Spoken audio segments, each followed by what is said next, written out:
And a good evening and welcome to Thunderdome as we are back live hockey in Harrington at the Center Ice Arena as we get you set for the Delaware Thunder and the Danville Dashers. I'm Gary Schofield alongside Mike Basile, and it's good to be home, isn't it, Mike? Oh, it's great to be home. I was on the road with the team for the couple of weeks, and it's a good time on the road, don't get me wrong. It's fun to travel, fun to be with the guys, but there's nothing like playing here at the Thunderdome in front of the home crowd, and they're filing in right now. It's a rainy night. A lot of these fans could have just said, we'll watch it online, but no, they're out here tonight. They're having a great time, so it's fun to see that the fans came out no matter the weather. So here they are out at the Thunderdome, and we should have a good game on tap tonight. I agree.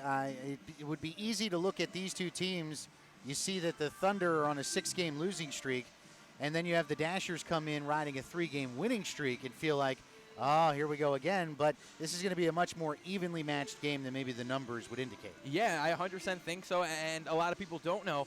The Delaware Thunder just made a recent move. Wednesday night, they acquired defenseman Jordan Clark. A lot of you might know him because of maybe a not-so-good reason. A couple weeks ago, he tried to fight Alex Bassey, but that is in the past now. They're teammates now. And funny, we talked about it, he's filling Alex Bassey's role. So funny how the tides have turned. Jordan Clark now here in Delaware, I tell you, he's great. He's awesome. He'll stand up for the teammate. He's a stay-at-home defenseman. If you heard the interview with Charlie Penz, you heard him say it. Stay-at-home defenseman. He'll stand up for your guy, and he moves the puck well. That's exactly what Delaware needs on the back end. Obviously, they have Dan DeCristofaro. He's the guy up front. He'll help you out offensively on the power play. Charlie Penz, a shot-blocking machine, I should say. And Kieran Devine is just a stay-at-home, solid defenseman. He'll even throw the gloves off if he has to as well. That's 5 very good defensemen, and I believe we'll see Patrick Tundle back there as well today. Yeah, and don't forget Igor Kostyakov, who just joined the team a few weeks ago as well. Charlie Penz, of course, cracked the scoreboard last week in Danbury with his first goal of the season. The interesting thing is, we talked to Coach Penz as well. If you watch the interview on our Facebook page or on our Twitter feed, it's a 6-game losing streak coming into tonight, but in 5 of those 6 games, they were within a goal or tied in the third period. In your mind and in your eyes, what do you need to see for this team to finally take that leap and turn some of those tight losses into victories? It seems like they just can't find the way to get that one step over. And in Danbury, it was penalties that hurt them. It was a 5-on-3 with 4 minutes to go in the game in a tie game. It was a late call in the Saturday game as well where Danbury broke the tie. It's just these little things that they just need to clean up. And they're a totally different team. You've been here. They could have 6 wins easy. Yes. They could have 7 wins probably. They only have 2, obviously. That's why tonight is so important. Obviously, they're playing an out-of-division foe in the Danville Dashers. But that being said, we talked about it also before we hopped on here. We have a lot of fun before we hop on here. But there's a lot of faces that know each other. Aaron Taylor, Eric Masters, Taylor Cutting, just a few of the guys who played on Danville last season. Right. The captain, Charlie Penz. So there's a lot to see today. It's funny if it's going to be bad blood or friendly. It looked friendly in the warm-up, but it could change. It certainly did. And don't forget, too, the Thunder's leading scorer, Ryan Marker. They're extremely familiar with him in Danville as well. The other thing I really noticed about the Danville roster, it is a veteran group. There is not a lot of young guys. I think the youngest player on the Dashers roster is 23, about to be 24. So when you look at the contrast from what Delaware's put together with young guys like Brennan Young and Tony Kalinin, they've got a much younger roster. It almost feel like, the experience certainly would lean towards Danville in this game. Yeah, and it does. I mean, Danville's a team, they've been around the league, so they know a little more. But Delaware has some guys who have some veterans as well, veteran leadership on this team. Obviously, it starts with the captain, Charlie Penz. Been around for a while, played tons of hockey all over. You can only imagine where Charlie Penz played. He's been everywhere. So, yeah, this Danville team is very good. They've been around. I know last year they just missed that final playoff spot by, I believe, a game or 2. So they just missed it. And they were humming in the beginning of the season, and then they went for a downhill tilt. So Danville wants to play steady hockey all season long. Like you said, they've won 3 in a row. They're averaging over 3.5 goals a game. So this is a team that could easily put the puck in the back of the net. We'll see if they can put the puck behind Aaron Taylor, who maybe his stats don't show that he's been great this season. But if you're not watching, you don't know how good Aaron Taylor's been. Well, and one big question mark is going to be, where will Danville find the offense tonight? Their leading scorer, Fred Hine, who's accounted for 27 points for the Dashers, got called up yesterday to join Evansville of the Southern Professional Hockey League, so he's not in the lineup tonight. And when you look at what's left offensively for the Dashers, they've only got 4 players in double figures in points. So where are they going to find that offense? They got to have some guys stepping up. I think it starts with Nigel Slade. We got to see him right here, and he played for Carolina the first weekend I came into town. Right. And he played very solid hockey. Now, he's not going to dazzle you with goals. He's more of a playmaker. 2 goals, 11 assists on the season. So he'll definitely set up a couple guys. But obviously, he was setting up Hine while he was here. Who's he going to set up now? We'll have to see. There's a lot of names, I'm sure, that they'd like to step up tonight. Couple of names that you can keep an eye on. Justin Bralson, who leads the team now with 7 goals with Hine out of the lineup.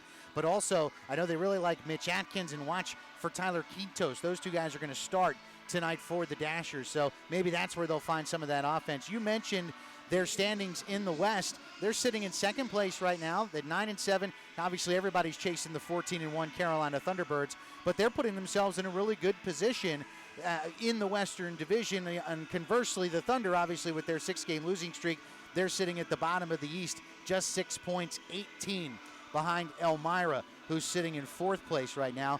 The other thing that I find interesting, the last time we were together 3 weeks ago, you and I talked about finding offensive depth for the Thunder, because for the first 4 weeks of the season, it was Marker and Contrado and not much else. But what I've seen over the last 3 weeks, you've seen Brennan Young, who all of a sudden has 6 goals. You saw Evgeny Demin have several good games. You've seen the defensemen step up. We mentioned Charlie Penge. You mentioned DeCristofaro, who's lit the lamp a few times. It's nice to see some more of that scoring start to trickle on down the lines 2 and 3. Yes, well, there's a line I really want to look at tonight. They got to go in Saturday against Danbury. This line was dangerous. They scored the second goal. Granted, it was a defenseman, Kieran Devine. It was this line that was out there that created it. It's Evgeny Demin, Anton Kalinin, and Thomas Municello. And I love Municello. He's only got 1 assist on the season, but he is snake-bitten as they get. He is a creator. He could be a goal scorer. I'm telling you, if this guy starts clicking, this whole team could come together, because he's got too much skill to be held off the score sheet most nights. And I remember we talked about it last time we were here when Elmira was in town, about how Thomas just couldn't seem to find that lucky bounce, that lucky break, hitting a couple of posts that weekend. So you're right, I'm excited to see those 3 guys hit the ice together tonight. I do want to mention something quickly for hockey fans. I'm not sure if you saw this story. It just broke late this afternoon. Oscar Lindblom, who's tied for the team lead in goals for the Philadelphia Flyers, is going to miss the rest of the season. He's been diagnosed with a rare form of bone cancer, just 23 years old. He's been a real bright spot for the Flyers this season, so we certainly want to send our best along to him. And then the young man, I don't know if you saw this video as well, in one of the junior leagues in Canada, the goaltender, Ty, I think Talbert is his last name, who suffered that gruesome cut to his right thigh last night, which, I got to say, if you remember growing up in the late 80s, early 90s, I saw Clint Malarchuk nearly die on the ice in Boston, the goaltender for the Buffalo Sabres, when a skate cut his throat. Seeing that pool of blood on the ice last night was reminiscent of that. And kudos to the medical staffs. But it's a reminder that, these are real guys, real human beings that are playing this game that we love to watch. And I know we love the ferociousness, but sometimes humanity does have to rear its ugly head, and we certainly want to send our best wishes along to both of those guys. Yeah, 2 scary things, obviously total different, one on the ice, one off the ice, both very scary. Wishing the best, obviously prayers to both their ways, obviously in a tough time of need. So just remember to, count your blessings. No day is guaranteed. We're just a couple of minutes away from face-off tonight. And again, we welcome you into the booth live from the Center Ice Arena in Harrington. He's Mike Basile. My name's Gary Schofield. And we're set for what should be a really good one between the Danville Dashers and the Delaware Thunder. Dashers fans, thanks for tuning in. We appreciate you watching us on our YouTube page, and hopefully we do this game justice for you as we'll be in town tonight. And again, tomorrow night, don't forget, tomorrow night, if you haven't heard, is Star Wars night here at Thunderdome. I know there's a lot of excitement around those special Delaware Thunder jerseys that will be available for bid. You can walk away with one of those awesome Star Wars jerseys. That's tomorrow night as the Thunder's starting lineup is being announced here at Thunderdome.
Caitlin Ferry with another fantastic job on our national anthem tonight. Now, just before we get to the opening face-off, Mike, we haven't had a chance to do your keys to the game yet. What are your keys for a Thunder victory tonight? Well, I know I sound like a broken record, but it's been a couple of weeks, so I want to let everyone know once again, the Delaware Thunder have to score the first goal of the game. I know they did it against Elmira. They didn't get the outcome they wanted, but it's so important to not play from behind, especially in your own arena. And the Danville Dashers, they got to weather the storm. They got in late, obviously, had a quick warm-up. You know, we were talking.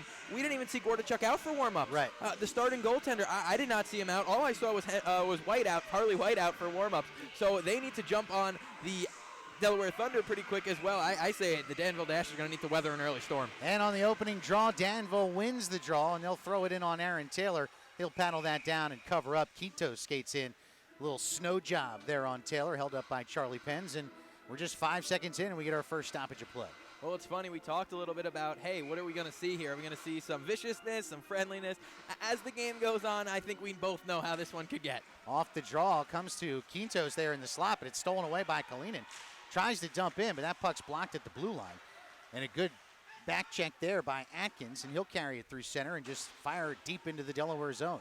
Taylor's able to paddle it down, and Charlie Penz tries to play it along to DeCristofaro.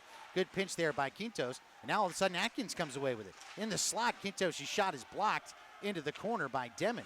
But Danville gets to it first. Back to the point. Bukow with a shot. That's right into the glove of Taylor. And he'll hold for another stoppage of play. What a save by Aaron Taylor early through traffic and a pass out of the corner to a wide open man and able to really create early Danville there. They force the turnover behind the net and they go to work, get a shot out from the point from Bukow. You know, that's all it takes. It's interesting, too. There's only one other team in the FHL that's had more power play opportunities than Danville. What that tells me, that's a good skating team that keeps their legs moving. They're going to be tough to bait in those battles in the corner. Off the draw again, Danville wins it. They're able to keep it in deep, but Brandon Contrato muscles that away from Gullo. And they'll play it back to center. Here comes Ryan Marker. Goes around the ref, pulls up, quick shot, and a glove save. Gordichuk and another pad save. Back behind the net, Contrato tried to throw it out in front. Big hit from Taylor Cutting.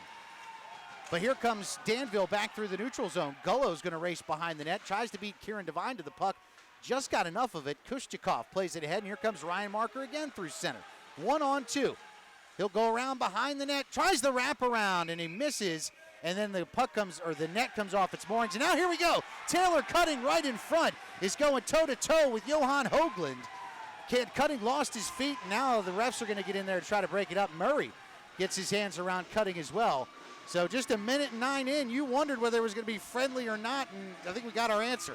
Well, Taylor Cutting, no secret to throwing the body around pretty quickly. I wonder if we'll get a third man in here on Danville. Obviously, the goaltender got involved, and then there was a grab from behind. I think it was Hoagland who grabbed on from behind as well. It was a good fight. Both players just threw the gloves down, chuck and mitts early here. So we answered our own question, like you said. Well, Cutting was mentioning as he was coming to the box, he didn't like the cross-check in the back that he got from Hoagland. That's why they dropped him. And you're right, it was Murray, Troy Murray, who wrapped Cutting from behind after he had gone down. Doesn't appear that we're going to get a call there, but so usually that's kind of, thin ice to be treading on, pun totally intended. Right. When you do something like that. Yeah, but both ways. I mean, early in the game, I'm sure Coach Penn's happy. Taylor Cutting drops the gloves. Obviously, that's a big reason why he's in the lineup every night. He's a big guy. He can score. He gets to the front of the net. He's kind of a guy who does it all. He scored his first goal against Danbury, an absolute snipe from the point. So you see every side of him. Here's Jordan Clark's first shift with his new team. And Ray Tremblay, the head coach of the Dashers, unhappy that Cutting didn't get an extra minor for an instigator or maybe even a misconduct.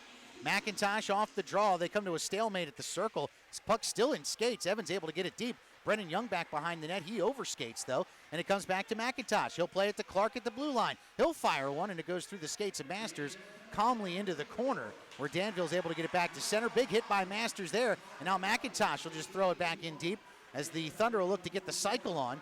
Goes under the stick of a Dasher. Charlie Penz is able to get it back deep behind. Bukow will play it there for Danville. He's able to skate through his own zone. Nice tape-to-tape pass through center there as the Dashers move in. Through the skates of Charlie Penz, but he takes the man out. Jordan Clark cleans it up, but the puck's loose along the sidewall. Here comes Brennan Young through center.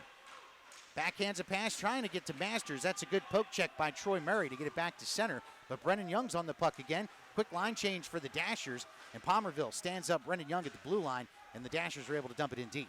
Good shift by that line, the third line here tonight. Young, Masters, and McIntosh. They get on the forecheck hard. Unfortunately, no good scoring opportunities, but in the offensive zone and throwing the weight around.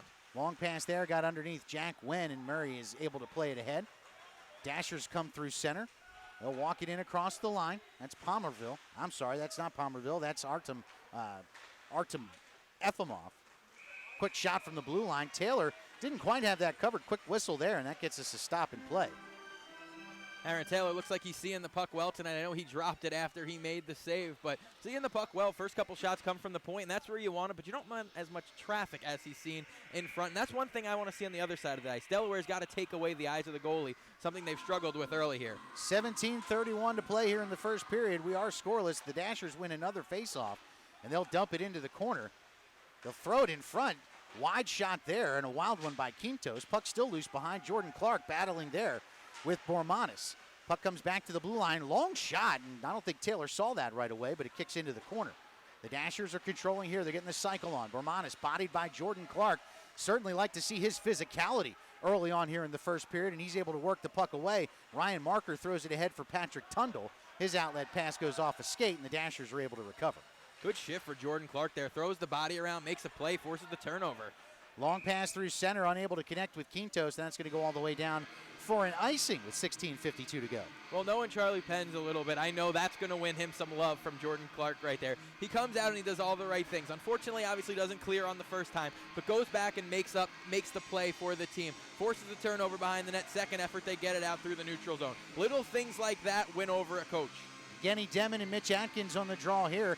Demon's able to win it. Kalina gets it back to the point to Pens. Charlie fakes the shot and then winds up and sends one well wide. And now here comes Bormanis back through center. His pass under the stick of Quintos. It goes behind the net. Aaron Taylor will just backhand it along. Tony Kalinin will play it there. He'll hold, looking for an outlet, and just skate back behind his own net. He'll give it off to DeCristofaro. Daniel patiently skates out of his own zone, trying to get Minuccello here in the neutral zone. Big hit by Bukal. And now the puck's loose, and Evgeny Demon is able to pick it up along the far wall. He gets it to Kalinin, loses his edge, but is able to still hold on to the puck. Turns through the circle, gets it to Evgeny Demon down low. Demon behind the net, back to the point to DeCristofaro. Daniel tried to get a shot off, but Bormanis deflects that. And then it comes out right near the broadcast booth and into the penalty box for another stoppage of play. Might have a late call here, not sure. Referee got his arm up late. No, nothing on the call, just saying can't change. Right. As that puck bounced up and out of play. But another good shift by the Thunder, and they've done a lot right, actually back in their defensive zone tonight early here. Only a couple shots on Aaron Taylor's way, and that's something Coach Lou Santini really had a lot to say about after the game in Danbury. Way too many shots. I don't care where they're from. He said way too many. Off the draw, Eric Masters comes away with it. Another good draw by McIntosh. Tried to walk into the circle, but he's manned nicely by Bukal. And the Dashers are able to clear it out. A race between Bormanis and Kushchikov. Igor's able to get it across to Kieran Devine, and here come the Thunder again through center. Eric Masters will carry it in. Kicks a quick shot, but it's high and wide of the blocker. But Kushchikov's able to keep at the blue line. He gets bumped by Bormanis. Puck loose along the near wall. Bukal with a nifty move. At least got it to center, so the Thunder had to clear out. Now here comes Brennan Young back into the zone. He'll walk through one of the Dashers' defensemen, but that puck gets deflected into the corner. And a good two-man game there as Gullo brings it out for Danville, but his pass for Zalak a little too far. It's going to go all the way down. No icing here, though, as Kushchikov plays it along. Danville able to keep in the corner. Puck's loose, and I don't think Kieran Devine or Eric Masters realized it.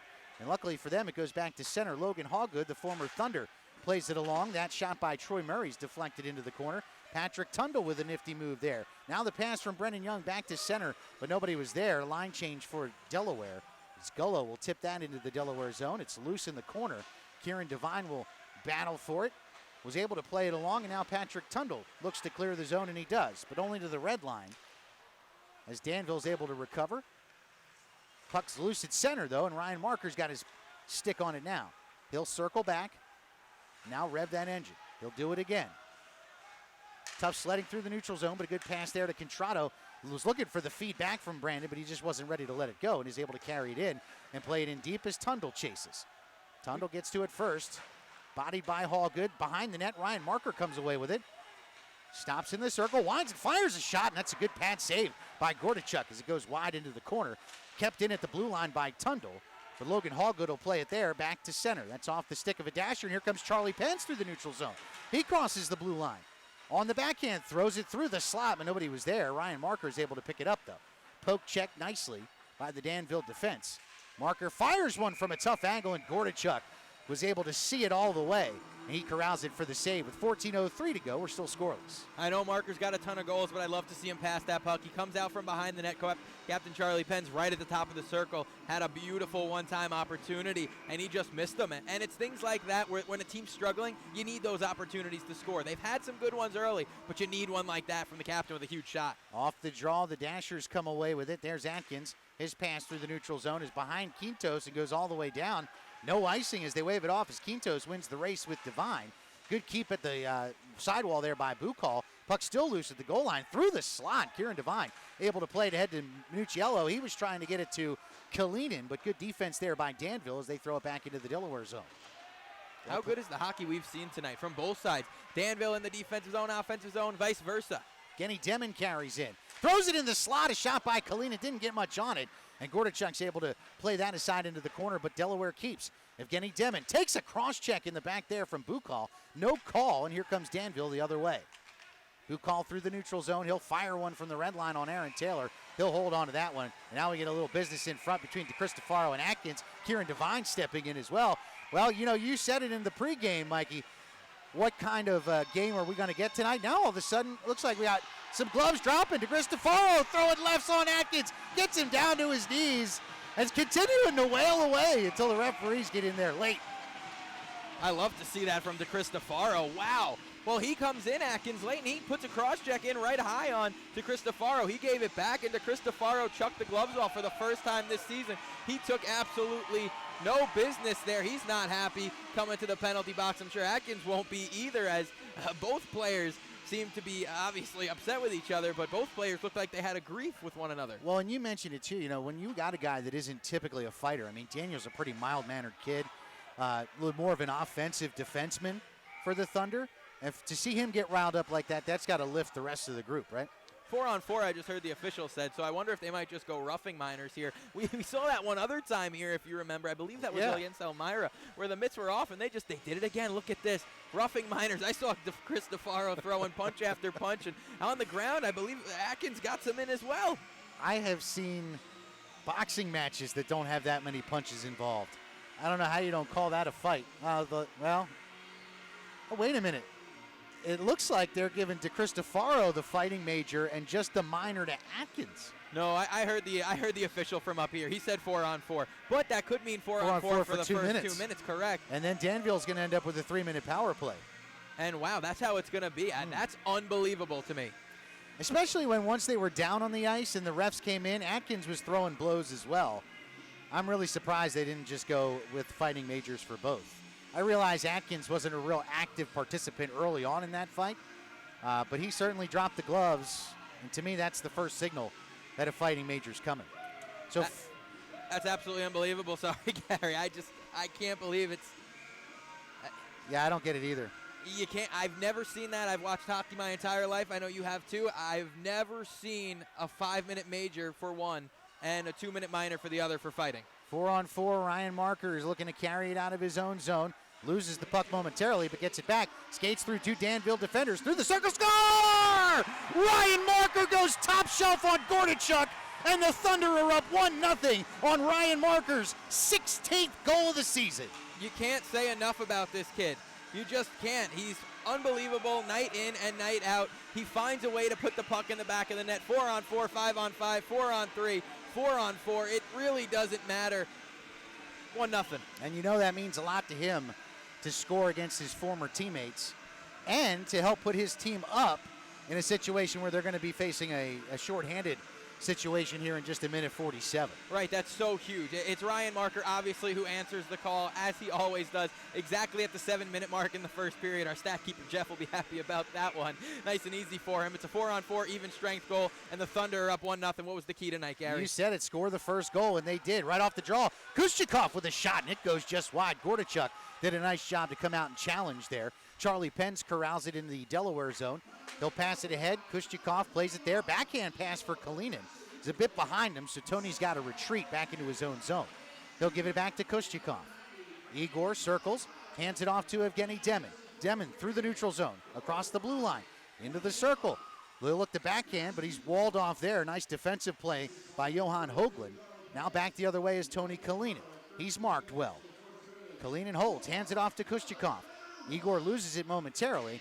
Now he'll just fire one across the zone that was deflected, and Tony Kalinin will play it there. Kieran Devine looks to keep it, and he does momentarily. Puck still loose. Evgeny Demon's able to pick it up. He walks through the slot, and now just fire it into the corner. Hoagland will look to play it there for Danville. He's bodied by Kalinin, and the puck's still loose behind the net. Hoagland's able to kick it ahead, though, to Logan Hallgood. Hallgood plays it across to Troy Murray, and now he'll just skate it out for Danville through the neutral zone, but then he loses the puck as the Dashers are going to go for a change.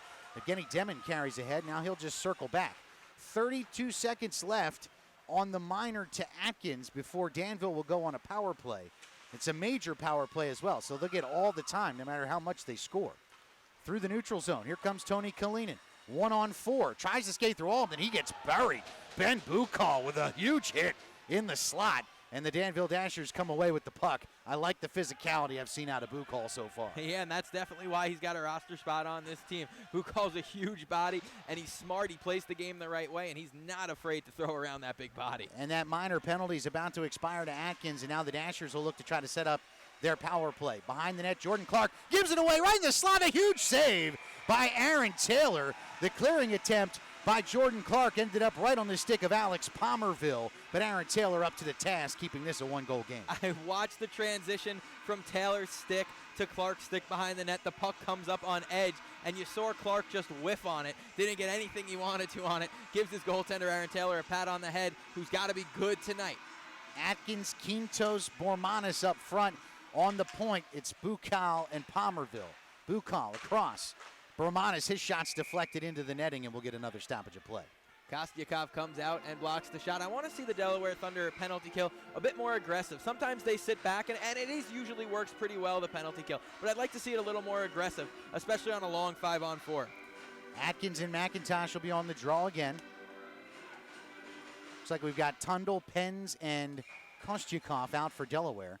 Now Atkins gets thrown out of the circle. Quintos will take the draw. They drop it. McIntosh with a clean win, but Kushchikov couldn't clear it. Went off of a dasher, but it came across to Patrick Tundle. He's able to get it back to center. Bukal will throw it across to Pomerville as the Dashers will look to regroup here. 2:30 to go in the major penalty. 10:40 to go in the first period. It's 1-0 Thunder. Atkins with speed through center. Pulls up at the circle. Quick shot into glove save, Aaron Taylor. And man, he looks like he's on his game tonight. Charlie Penz gets a little extra shot in on Atkins. And now Patrick Tundle got one as well, basically letting him know that they think he got away with one there in that fight. Yeah, Patrick Tundle is an all-around team player. I look at Patrick Tundle. He plays the game smart. He plays it simple. He'll stand up for you. He had a fight in Watertown, I believe it was. He had his first fight of the season. So Patrick Tundle's a guy that could do it all. Now it looks like Charlie Penz is asking Bormanis if he's ready to drop him.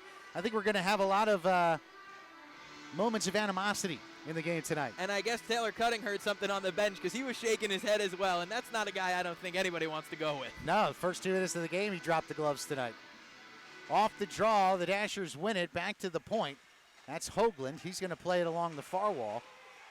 Hoagland shoots one, and it goes wide of the net. He was looking for a deflection. Patrick Tundle fans on the shot, but then he takes a stick up high. And it looks like we're going to see A.J. Tesoriero go off. And now Charlie Penz comes in, takes a shot at Tesoriero. And I think, I like the captain standing up for his teammate here, but this one's going to really cost the Thunder. Tessoriero's down on the ice. Charlie just jumps in on him. I don't think this is going to go well. And obviously, Charlie Penz Jr. is not in a great mood tonight.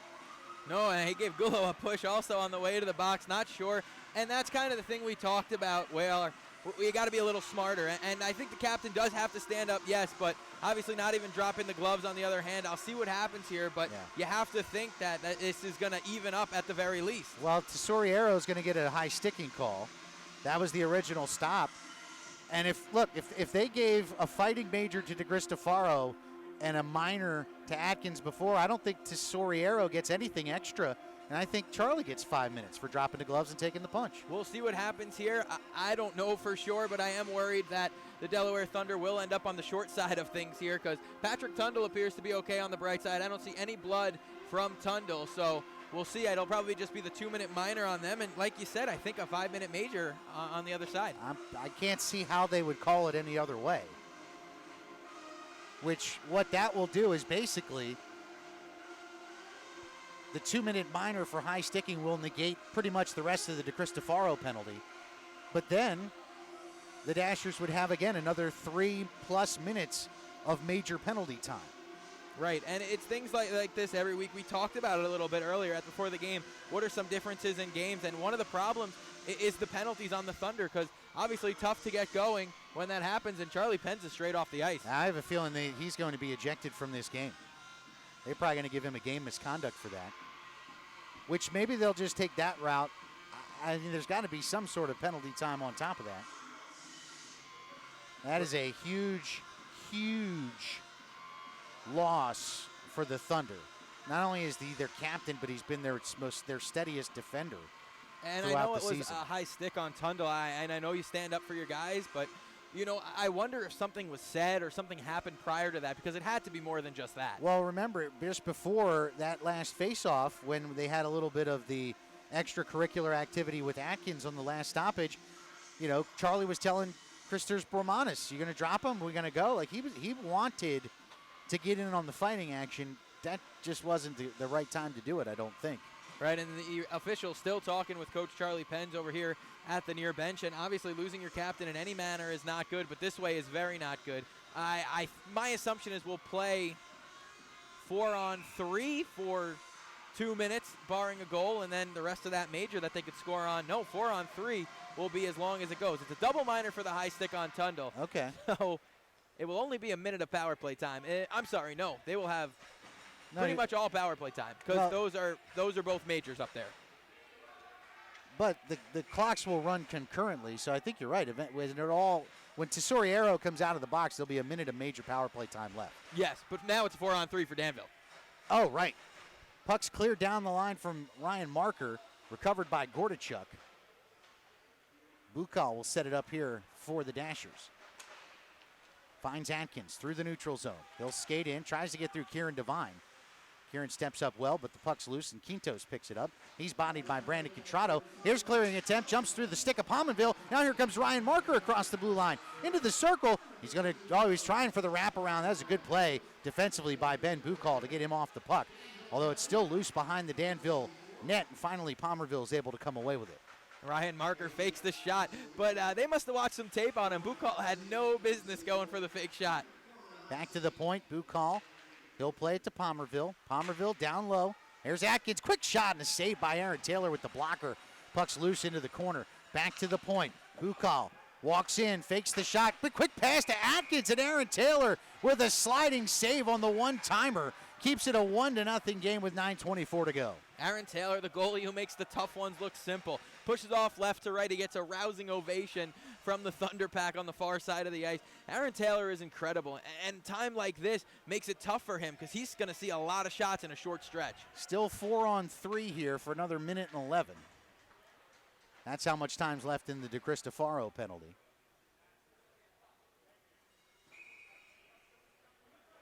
Well, now they're throwing Jack Wang in the box because he's got to serve Charlie's penalty, I would imagine. Yeah, I don't think they had anybody in the box for the Pens penalty. Right. Well, that's going to be. I'm not even sure if DeCristofaro can come out of the box either. He is the only other one in the box, so he must have to, but that's weird with the two different majors. Off the draw, Hoagland now at the point. He'll play it across to Murray. Murray, Bormanis. Hoagland now at the top. Fires a shot. Glove save, Murray. Good job to keep the lane clear there by Patrick Tundle, keeping Gullo away from the front of Aaron Taylor, so we get another stoppage of play. Well, there's no two ways around it. That's not a great shot on the 4-on-3. Taylor saw it the whole way. Now you give Delaware a chance to clear off the faceoff. Demon's the best faceoff man on the team. He'll win it back. Tundle wide out of the zone. Off the draw, Gullo comes away with it, though. Back to the point, nearly hops over the stick of Hoagland. He does well to keep it in. Walking in, winds and fires, and Aaron Taylor gets just enough of that to knock it wide, and now here comes Jordan Clark through center. He'll dump it into the corner, and then he'll chase. 39 seconds left on the DeCristofaro major. But here come the Dashers the other way. Bormanis through center. Walks in, now he'll stop. To the point, Hoagland. He wants it back, gets it to Bormanis. Puck jumps on him a bit, but now he stands up in the circle. Quick shot, a glove save by Aaron Taylor, who is on his game tonight. And Kieran Devine's got a few words for Joe Gullo there in front of the net.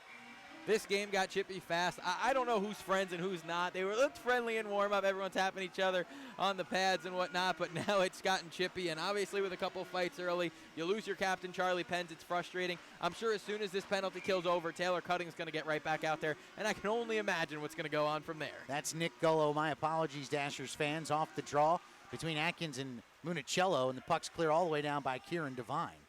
8:30 to play. Thunder lead 1-0. Long power play here for Danville. Bukal walks through center. He'll carry it in, drops it for Atkins, but I think Atkins was in the zone early and we get an offside. Yeah, Atkins just a step above here. And like you said, you kind of see it here. They're looking around the power play. Who should they go to on this power play? They've looked at a couple guys. Atkins is a guy that they hope to get a little more from. He's in his 5 games here. He scored and grabbed an assist. I know they want a little more from him. Obviously, you saw him a lot already. Only 8:22 to go in the first period. He's been a guy who could bring it for sure. And as Mike's alluding to, of course, without Fred Hine, who got called up to the SBHL yesterday, Danville's going to be looking for offense. Long shot from center.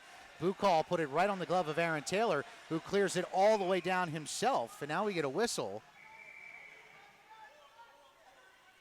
Not sure what we're getting the whistle for. Again, there seems to be some confusion as far as how many should be on the ice and who and where. I believe what happened was they called an icing, and nobody knew what was going on. Was the Cristofaro out of the box yet? Was he not? So they just put it at center ice. The official, I heard him. I got it, and he does. All under control. 4-on-4 for the next minute 47. Face off at center. The Dashers win it. Palmerville will play it from the red line. Can't get it through Kieran Devine, but then he knocks it right back into the Delaware zone. Devine will play it across to Koshtikov. Igor now for Tony Kalinin. Tony through center with speed. He's with Municello. Trying to walk through Palmerville, but can't do it. Stood up nicely there, but the puck's still loose in the corner. Municello gets it to Kalinin. Kalinin trying to get it to the point. Tapped by Atkins just enough to keep Devine from getting a shot off, but the puck comes back to Kalinin. He'll circle around Atkins. He'll walk it in front. Puck still loose and falling to his keister and getting a shot off, and that's saved by Gordichuk, but now we're going to get a penalty as I think Kalinin was tripped, and now he's holding his leg as well. You got to hope he's okay. Igor Kostyakov, his good buddy, goes right over him to make sure he's okay. The 2 Watertown guys, and Anton Kalinin might not be okay. Yeah, he's certainly in a bit of discomfort with that left foot or ankle. Oh, not that much. That doesn't even want to come off the ice. That's a hockey player, huh? But he's going to have to. Well, I guess we're not getting a penalty on the call. The puck was loose. Maybe the net came off its moorings. Yeah, the way the official throws his hands up here is very fishy to stop the play. It looks exactly like a penalty. It looks like Ryan Marker's having to talk as well about that call there, as it looked like he got tripped up, whether it was the goaltender or the defenseman. DeCristofaro couldn't get good wood on that shot as his stick broke, and the Dashers look to come the other way. Pass too far for Kitos, and Jordan Clark will play it in the corner for Delaware. Goes back to DeCristofaro, who's not playing with his stick at the moment. He'll just play catch with Jordan Clark. He's trying to go get a regular stick, and the puck's loose at center. And the Dashers will just play it back to Bukal. 7 minutes to go in the first period, 1-0 Delaware. As the Dashers go into the zone, good stick check there by Marker on Zalak.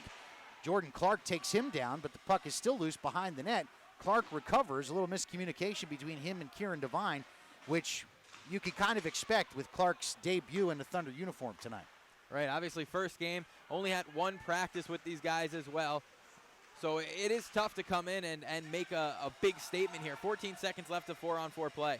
Murray picks up the loose puck in the Danville zone. Tries to skate around Contrano. Brandon will force him back behind his own net. That'll pretty much kill off the rest of the Tesoriero penalty, and now the Dashers go back to the power play. Murray pulls up. His shot's off the pad of Taylor and into the corner, but the puck comes loose. Here's Ryan Marker. He'll carry it into the neutral zone. He'll skate into the Danville zone. Looks to go around, trying the wrap around again, but he holds. Now he'll reverse his field and go back behind the net. He's marked there nicely by Hoagland. That's good defense by the Danville Dashers. Back to the point. Kieran Devine's shot gets through the slot. I think Gordichuk got just a piece of that. And now it's loose behind the net. And now looks like Hoagland will try to skate it out from behind his own goal. And he'll play it ahead to Soriero. AJ in the slot, plays it back into the corner to Bormanis. He takes a shoulder from Igor Kostyakov, and Marker's able to get it just out of the zone. Palmerville knocks it down. He's got to retreat while the rest of the Dashers get out of the Delaware zone, and he just throws it all the way back in. Comes to Atkins along the near wall. Bormanis fans on a shot, and now Igor Kostyakov is able to clear with 2 seconds left on the power play. Finally, we're going to get back to even strength with 5:20 left. Great kill there. The last 115 was incredible by the Thunder. Atkins with a quick shot, and that's a good pad save by Aaron Taylor. And now Ryan Marker is able to pick up the loose puck. He'll play it across to Brennan Young. Young walks into the circle. Quick shot wide of the glove of Gordichuk, and he goes all the way back out to center. Daniel DeCristofaro spins away from the Danville forward Bormanis and plays it across. Here comes Eric Masters into the Dashers zone. He'll drop one at Brendan Young. Throws one through the slot. That's a great pad save by Gordichuk. And then the puck is loose, and he's able to cover up with 4:53 to go. Great pass by DeCristofaro cross ice. Saw Masters sneak off the bench. Throws one to Brennan Young, who snuck through, and McIntosh was in front as well with Masters. Unfortunately for the Thunder, couldn't pounce on that loose puck. It's a great save through traffic by Gordichuk. Of course, he's the fourth best goals against average in the FHL at .253. Media timeout. 4:53 to play. And it's a good time to remind you, if you enjoy what you're watching here on our YouTube feed, you can come out and see us in person. We'll be back here tomorrow night. Danville Dashers, and as right on cue, Star Wars night tomorrow night here at Thunderdome. The Thunder will be wearing special Star Wars themed jerseys, which just like we did on Military Appreciation Night, they'll be auctioned off and an opportunity for you to go home in your favorite Thunder's Star Wars jersey. That's tomorrow night, 7 o'clock. Tickets available at DelawareThunder.com. Yeah, you can get that on the app Live Source. Make sure you check it out. Download it on your smartphone, mobile device, whatever you have. Live Source will be your way to get these jerseys. Start bidding now. They are absolutely awesome. They're fun. They're cool. They're different. There's so much to them. So it's going to be an awesome night tomorrow. If you're a Star Wars fan, wear your Star Wars gear here. We want to see what you got to offer as well with those. So we got a lot going on. Here we got a great game. 1-0 Thunder. They're going to be without their captain for the rest of the game if you're just joining us. He got thrown out. He fought, and really it looked like a one-sided fight if we're being honest, and that was enough to get him ejected from the contest. So they are playing without their captain. They played without defenseman Dan DeCristofaro for 5 minutes, and they've been shorthanded for most of this first period, but they lead 1-0. Well, they were able to kill off all that power play time as well. So we're back to even strength, 4:53 to go. Face-off coming to the right of Jesse Gordichuk, who just made a beautiful save on a shot through traffic by Brennan Young. The Thunder send that same line right back out there. McIntosh, Masters, and Young, DeCristofaro, and Tundle on the defense. Tesoriero is going to take the draw for Danville. McIntosh pointing, saying, hey, watch that. We got a cheater over there on Danville. A little too close for comfort there in the face-off circle. Ryan Stern. Danville wins the draw. They'll try to play it through center. Good defense there by Tundle to hold up at the blue line. And the puck comes loose to DeCristofaro. Daniel holds behind his own net. He'll play it ahead to McIntosh. Quick backhand chip ahead to Eric Masters. And now here comes McIntosh picking it up at the red line. He'll walk in. He'll fire a shot, and that's well wide. Tundle's going to pinch. He'll keep it in. Hops over the stick of McIntosh. Bukal works him off the puck. And now Palmerville will play it ahead. That's Quintos. He goes cross ice. Puck right on the stick of Sargis. His shot goes wide. Got just enough of that, did Aaron Taylor, as the puck goes back to center. Hoagland's going to be able to get there first for the Dashers, though. He'll play it across to the former Delaware Thunder, Logan Hallgood. Puck tipped at center by Quintos, but right to DeCristofaro. He'll throw it across to Kostyakov. Eric Masters now. He hands to Brennan Young. Skates around Quintos. Delaware stays onside.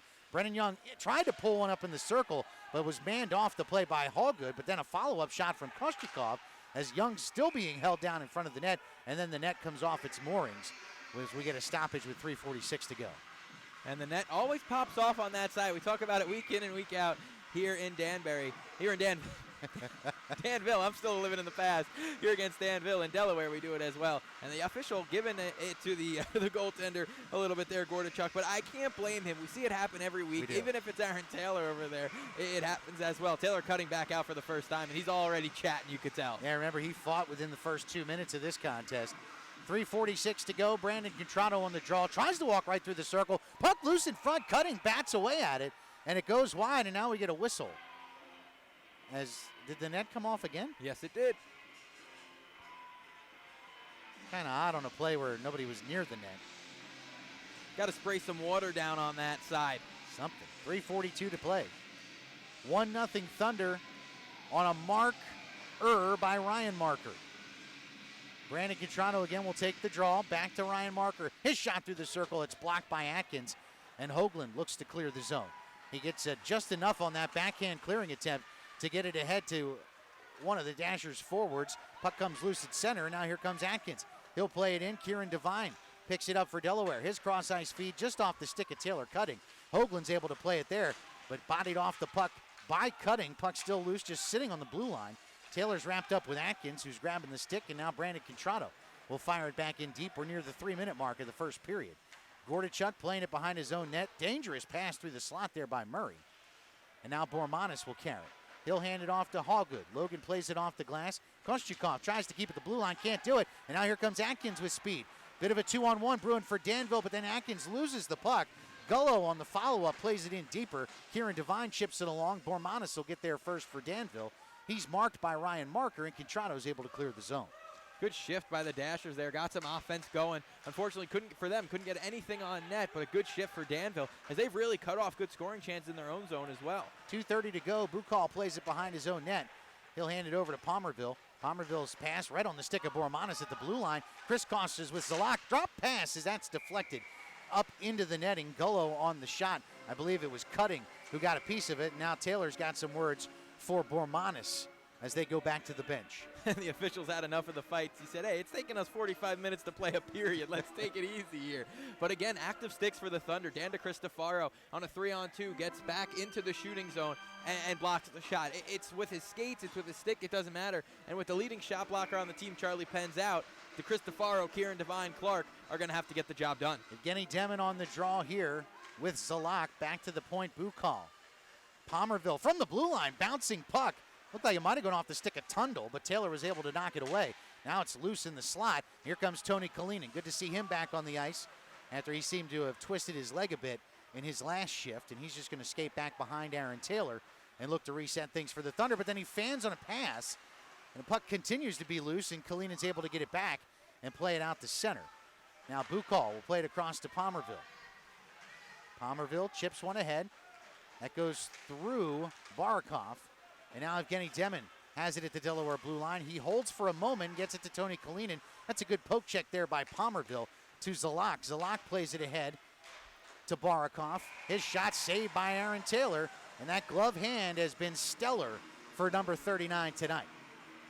You can only say good things about Aaron Taylor on most nights, and right there, I would have liked to see him move that puck, and I'm sure he would have liked to too. Quick whistle from the official there. Only 3 Thunder in the zone as Danville was making a change. Anytime you can avoid the puck being in your zone, you want that. 1:37 to go in the first period. McIntosh and Atkins on the draw. Danville almost came away with a win, but the puck jumped off the stick of Quintos. And now here comes Brennan Young. He goes around Hoagland, walks in front, shot, great save, Gordichuk. Puck's loose, and we get another whistle, as I think we've knocked the net off the moorings again. Gordichuk just cannot keep that net in its place. And Gordichuk there slapping on that post, saying, why won't you stay down? Because he really does just give it a little bump. If you do hit the net like that, it really should not come off. I understand his frustration a bit there. But this line's been good, McIntosh, Young, Masters. Unfortunately, with all the penalties, haven't seen much of them, but they've been good tonight. Off the draw, puck loose behind the net. Eric Masters gets to it. Tried to find Brennan Young in the circle. The puck hops over to Kostyukov. His pass, he kind of flubbed it. And now Danville looks to bring it back the other way. Quintos, poke checked at the line by Kieran Devine. Backhands one back into the zone. Atkins gets onside in the circle, pulls up, tries to throw one in front. That pass was intercepted by Kostyukov, but the Dashers get the puck back. Looked like that one came out of the zone. Either way, Igor intercepts the pass, and now will carry it into the Danville zone. Walks into the slot. McIntosh with a shot. It's in the skates of Hoagland. Evan, backhand pass. Brennan Young in the slot, and a great save with the left arm by Gordichuk, and we get a stop with 46 seconds to go, and Brennan looks to the heavens. Brennan Young looking up, saying, oh, I wish I had one more chance. He got it a little late, the pass. I wanted it a second earlier, and then he might have not got stick checked from behind when he tried to shoot. But Brennan Young, I tell you, 9 out of 10 times from there, he's going to bury it. 46 seconds to go in the first period. First line back out for the Thunder. Contrato, though, loses the draw as Barakov wins it. Back behind the net. Now here comes Gullo. He gets tripped up from behind by Marker, who loses his stick. Taylor holds it up behind the net for Jordan Clark. Clark plays it along to Cristofaro. Now cutting, worked around by Palmerville. Now his clearing attempt is intercepted by Bormanis, who carries it back into the Danville zone with 20 seconds left. Palmerville backhands it back to center. They go all the way into the Delaware zone. Jordan Clark will chase it down there. No icing here with 15 seconds left. Coach Lou Santini screaming that's an icing. He had the same thought process as us. Clearing attempt off the stick of marker goes back behind. That'll just about do it for the period as Clark tries to clear it along the far wall. With 1 second, that takes us to zeros. So we finally get through the first 20 minutes. A lot of fisticuffs, a lot of really good back and forth, and some great scoring chances. Only one finds the back of the net, and through 20 minutes, the Thunder lead it 1-0. Absolutely phenomenal period of hockey all around. We saw some fights, maybe one too many, but we saw some good puck movement. We saw some good defense. We saw a ton of block shots, some good hits. I'm curious to see where this game takes us. Aaron Taylor's been the difference in period one. Yeah, he was phenomenal there in that first period. And again, there were some real good quality chances. The glove hand of Aaron Taylor has worked real well. But, you know, give Jesse Gordichuk his due as well.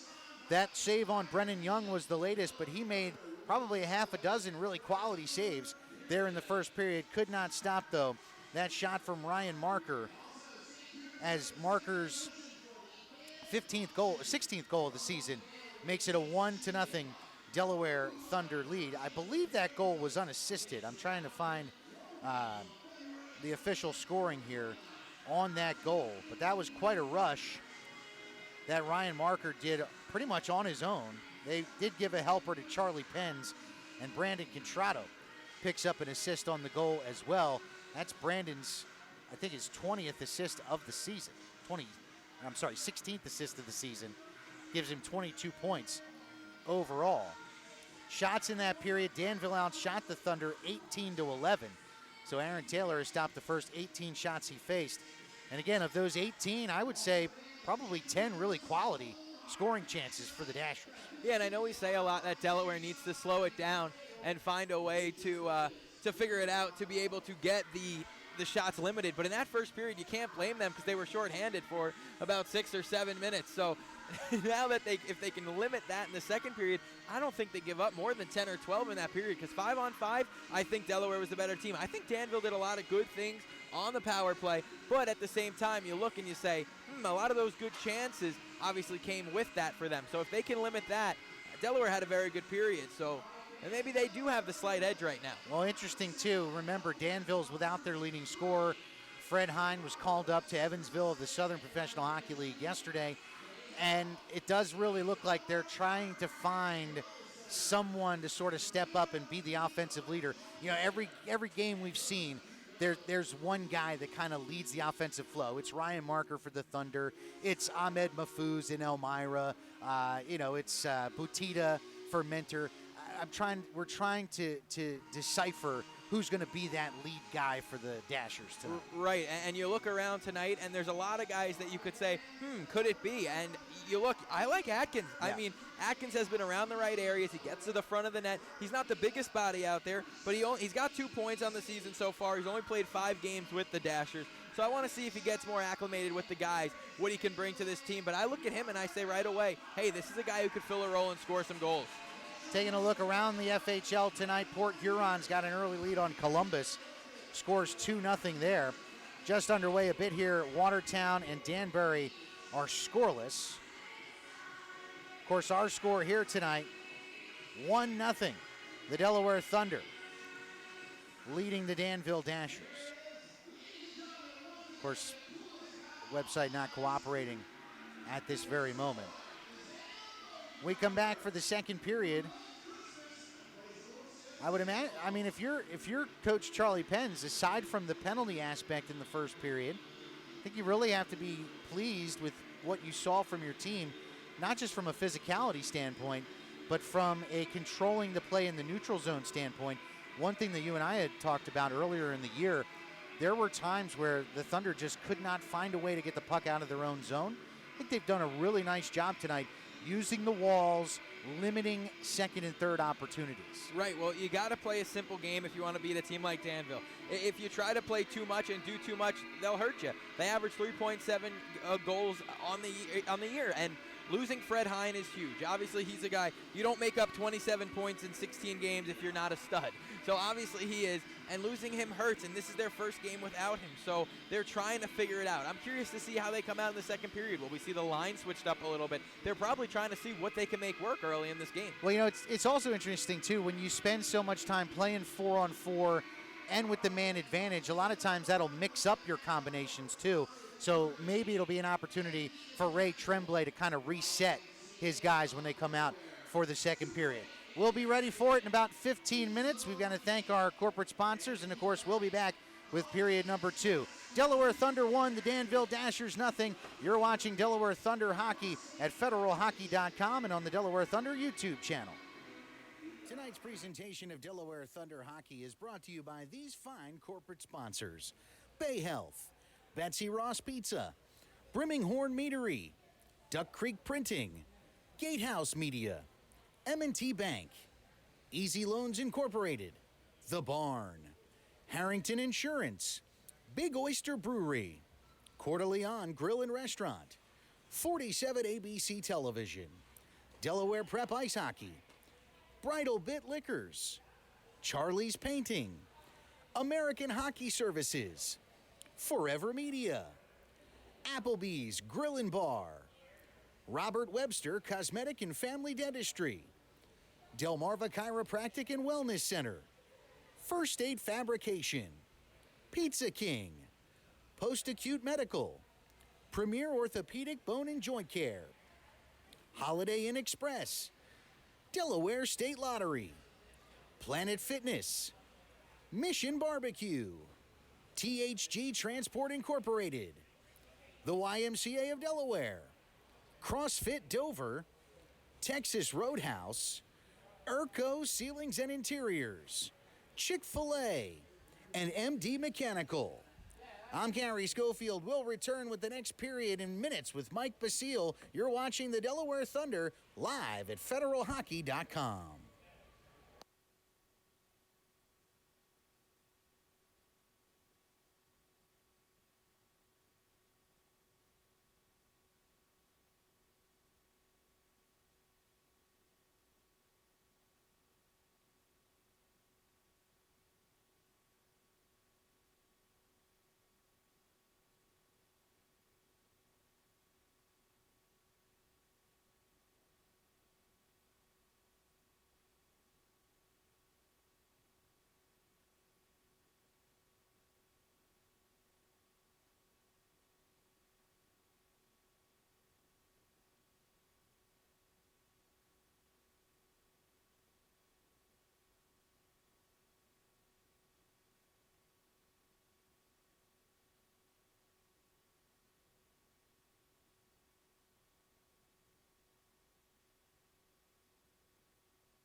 And welcome back to the Center Ice Arena in Harrington, more affectionately known to Delaware Thunder fans as Thunderdome. As we get set for the second period, we welcome you back into the booth. I'm Gary Schofield alongside Mike Basile.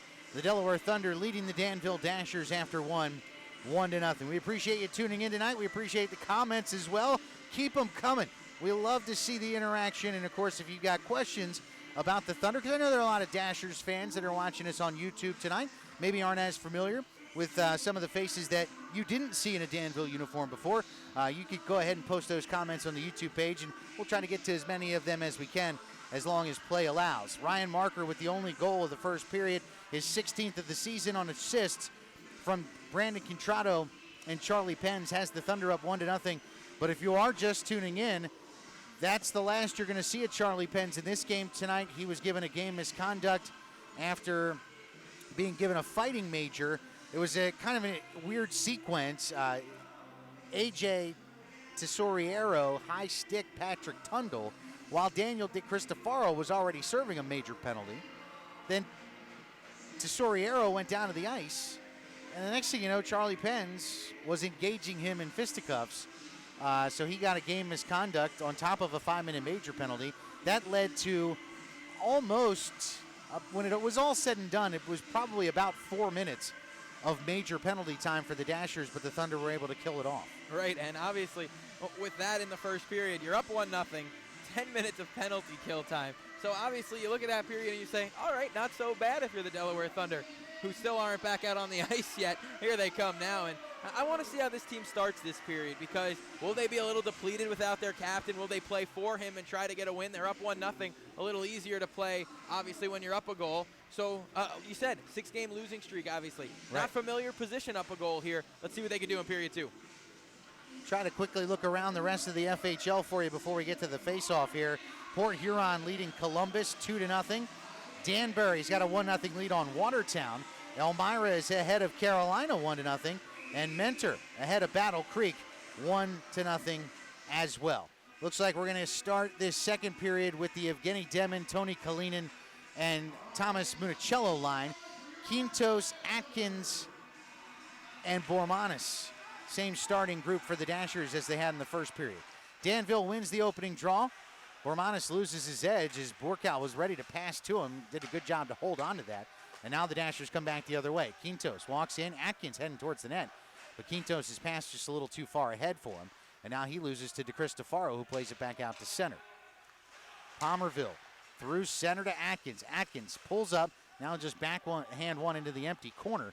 Kieran Devine gets there first. Not quite far enough along until Evgeny Demin's able to poke it back through center. This is going to go all the way down. No icing, though, as they wave it off. Burkow gets to it. He's harassed there by Municello. Puck comes loose, and Atkins will play it off the wall. Gets through to Cristofaro. It'll go all the way in on Aaron Taylor, and the Dashers will go for a change. Long pass to Municello is just out of his reach as Delaware's going to change as well. Bukal trying to get away from McIntosh. His pass ahead for Gullo, too far. In the skates of Masters, though, at center. And now the puck comes back to Kostyakov. Off the stick of Brennan Young all the way into the corner. Brennan can't win the race. Palmerville will play it ahead. McIntosh is there to keep momentarily. Now the puck comes loose to center. Jordan Clark, he'll just bang it back into the Danville zone, where Gordichuk will play there for Danville. Looks like Clark has a skate issue or something. He was on for about 10 seconds, then right off the ice. And a good shift by Atkins. We talked about him maybe stepping up, trying to fill that role of Hine. See if he can. He looks poised in the second period. Kostyakov dumped it in deep. Brennan Young got it to Eric Masters, but then his pass wild behind the net. And Bukal walks it out for the Dashers. Across the blue line. Through center, and he'll just dump it into the Delaware zone, hoping for his teammates to win the race. They don't. Kieran Devine plays it all the way around. This is going to go all the way down for an icing, though. Now they wave it off. Interesting. Everybody was surprised. Yeah, now McIntosh with a steal. Throws it into the slot. That's a great back check by Barakoff to keep it away from Brennan Young, but Young gets to it along the sidewall. He'll play it back into the corner. That's Ryan Marker. He's bodied there by Troy Murray. Puck still loose behind. Marker comes away with it. Gets it to Contrato. Side angle shot goes high and wide. And now Zalak. Little backhand touch pass ahead. Here comes Barakoff into the Delaware zone. Quick shot off the shoulder of Aaron Taylor. Loose in the corner. Contrato gets it back to the point, but Hoagland keeps it in. Contrato knocked it down with a high stick. Danville played it first, so we're back on. Barakoff walks around one defender. Quick pass and didn't get much on it there was Murray. Loose in front. Aaron Taylor knocks it down on the shot there by Armstrong. And now a little extra activity in front. Patrick Tundle and number 17, Levi Armstrong, have him loose. Armstrong just pummeling Patrick Tundle right now. He's got him from behind. Now he's got him in a headlock. Finally, the linesmen are going to step in. Tundle was standing up for Aaron Taylor because Armstrong definitely went in and took an extra whack on Aaron Taylor, but Armstrong got the better of that tete-a-tete. Looks like Patrick Tundle really could never get his arm free as he was tied up. Tundle laughing as he gets to the box there. He protected himself pretty well. It didn't look like any of those punches did land, but definitely a couple haymakers were thrown there. And Aaron Taylor, 2 good saves in front, keeps it at 1-0. I would imagine this will just be even fighting majors, but with the way the first period went, you never can tell. Coach Penn's up in arms. He says, hey, their guy started. Threw the gloves down and Tundle went. Yeah, they're getting nothing for it, 5-on-5, and I agree with that one. Well, remember in the first period was a similar situation with DeCristofaro. When he dropped the gloves first, he got a major, and the Dashers player got a minor. Matt says Tundle shouldn't get a penalty there, but he does.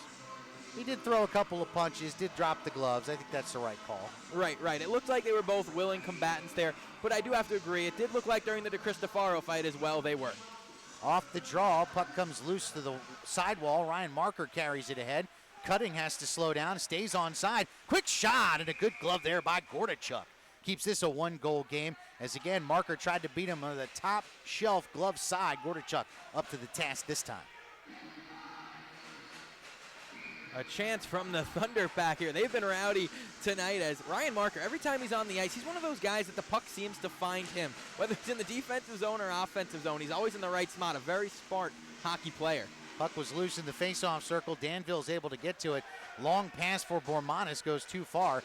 Aaron Taylor will play it along the far wall. Gets caught in the skates of the ref. And a big hit from Taylor Cutting. Puck loose at center. Marker takes his shoulder from Palmerville, but Palmerville got the worst of it. And now the Dashers just fired in behind Taylor.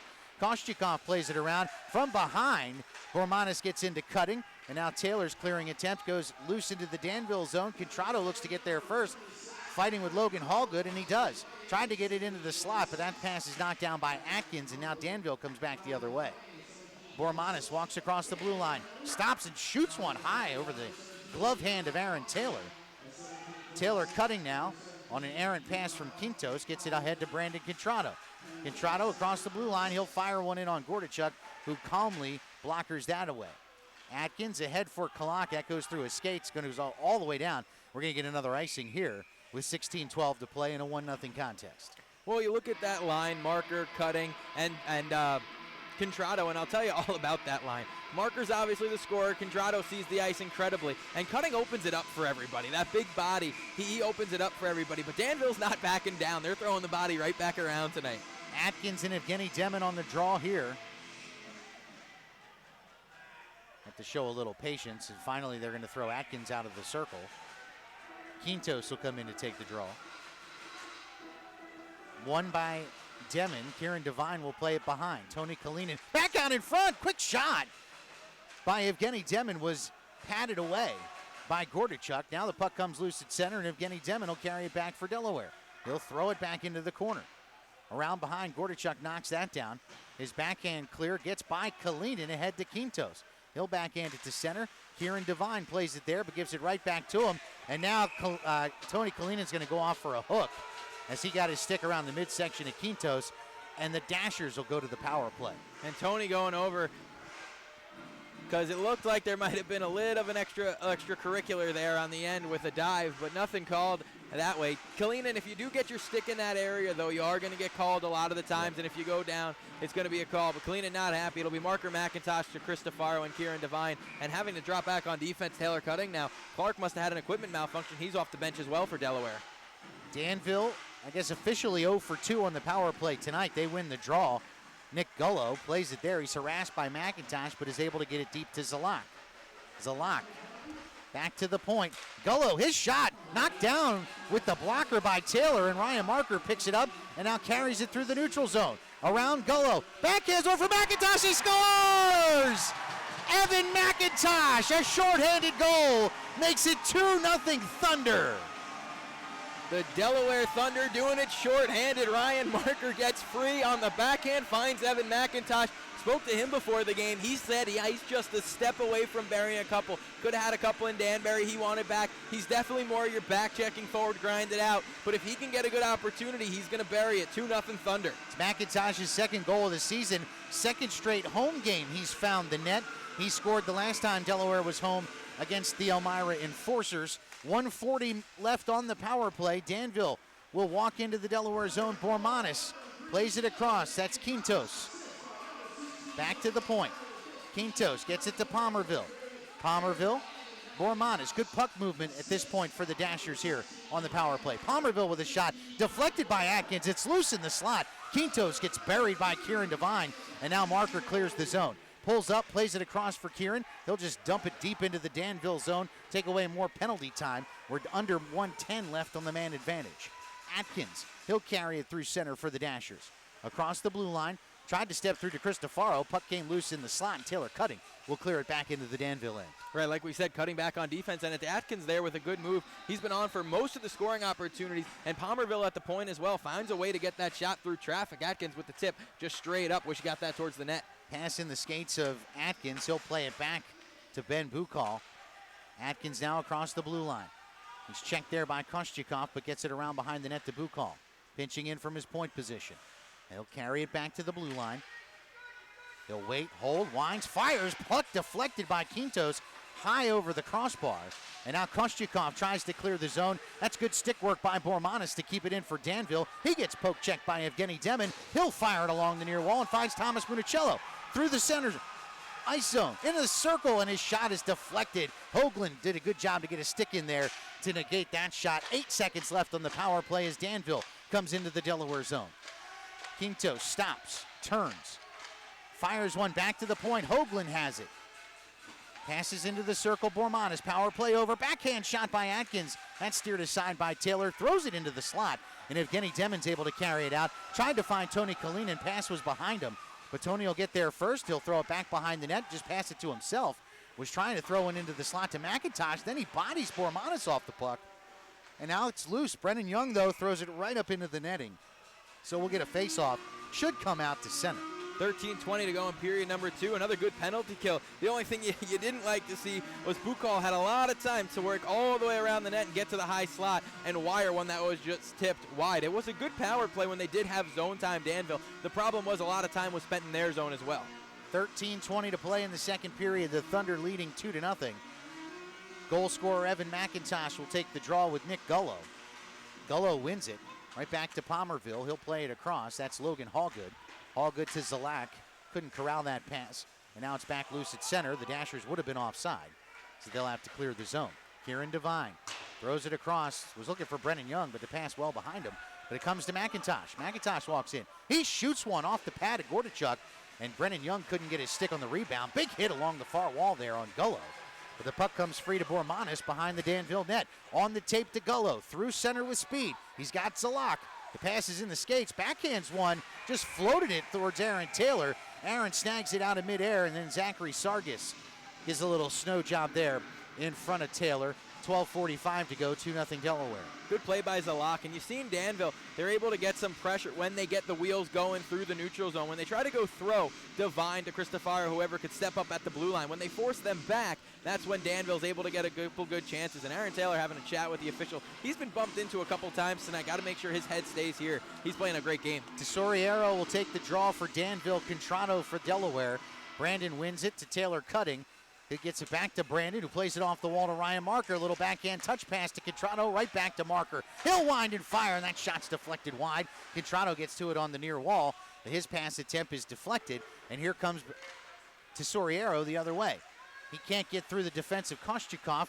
Good pass there by Jack Wang ahead to Marker. Ryan walks into the circle, goes around behind the net, throws it into the slot, but it was right into the stick there of the defenseman, Barakov, for Danville. Now it's Tesoriero. Throws one on net. That's paddled aside by Aaron Taylor. Goes up into the netting and out of play. 12:09 to go here in the second period. 2-0 Delaware. And that's what we've seen a lot of from Aaron Taylor. He's very good with his rebound control. Even if he doesn't keep it, it's either in the corner or straight up out of play. And he doesn't usually get beat on those second chances. He usually keeps them away where it's not very dangerous.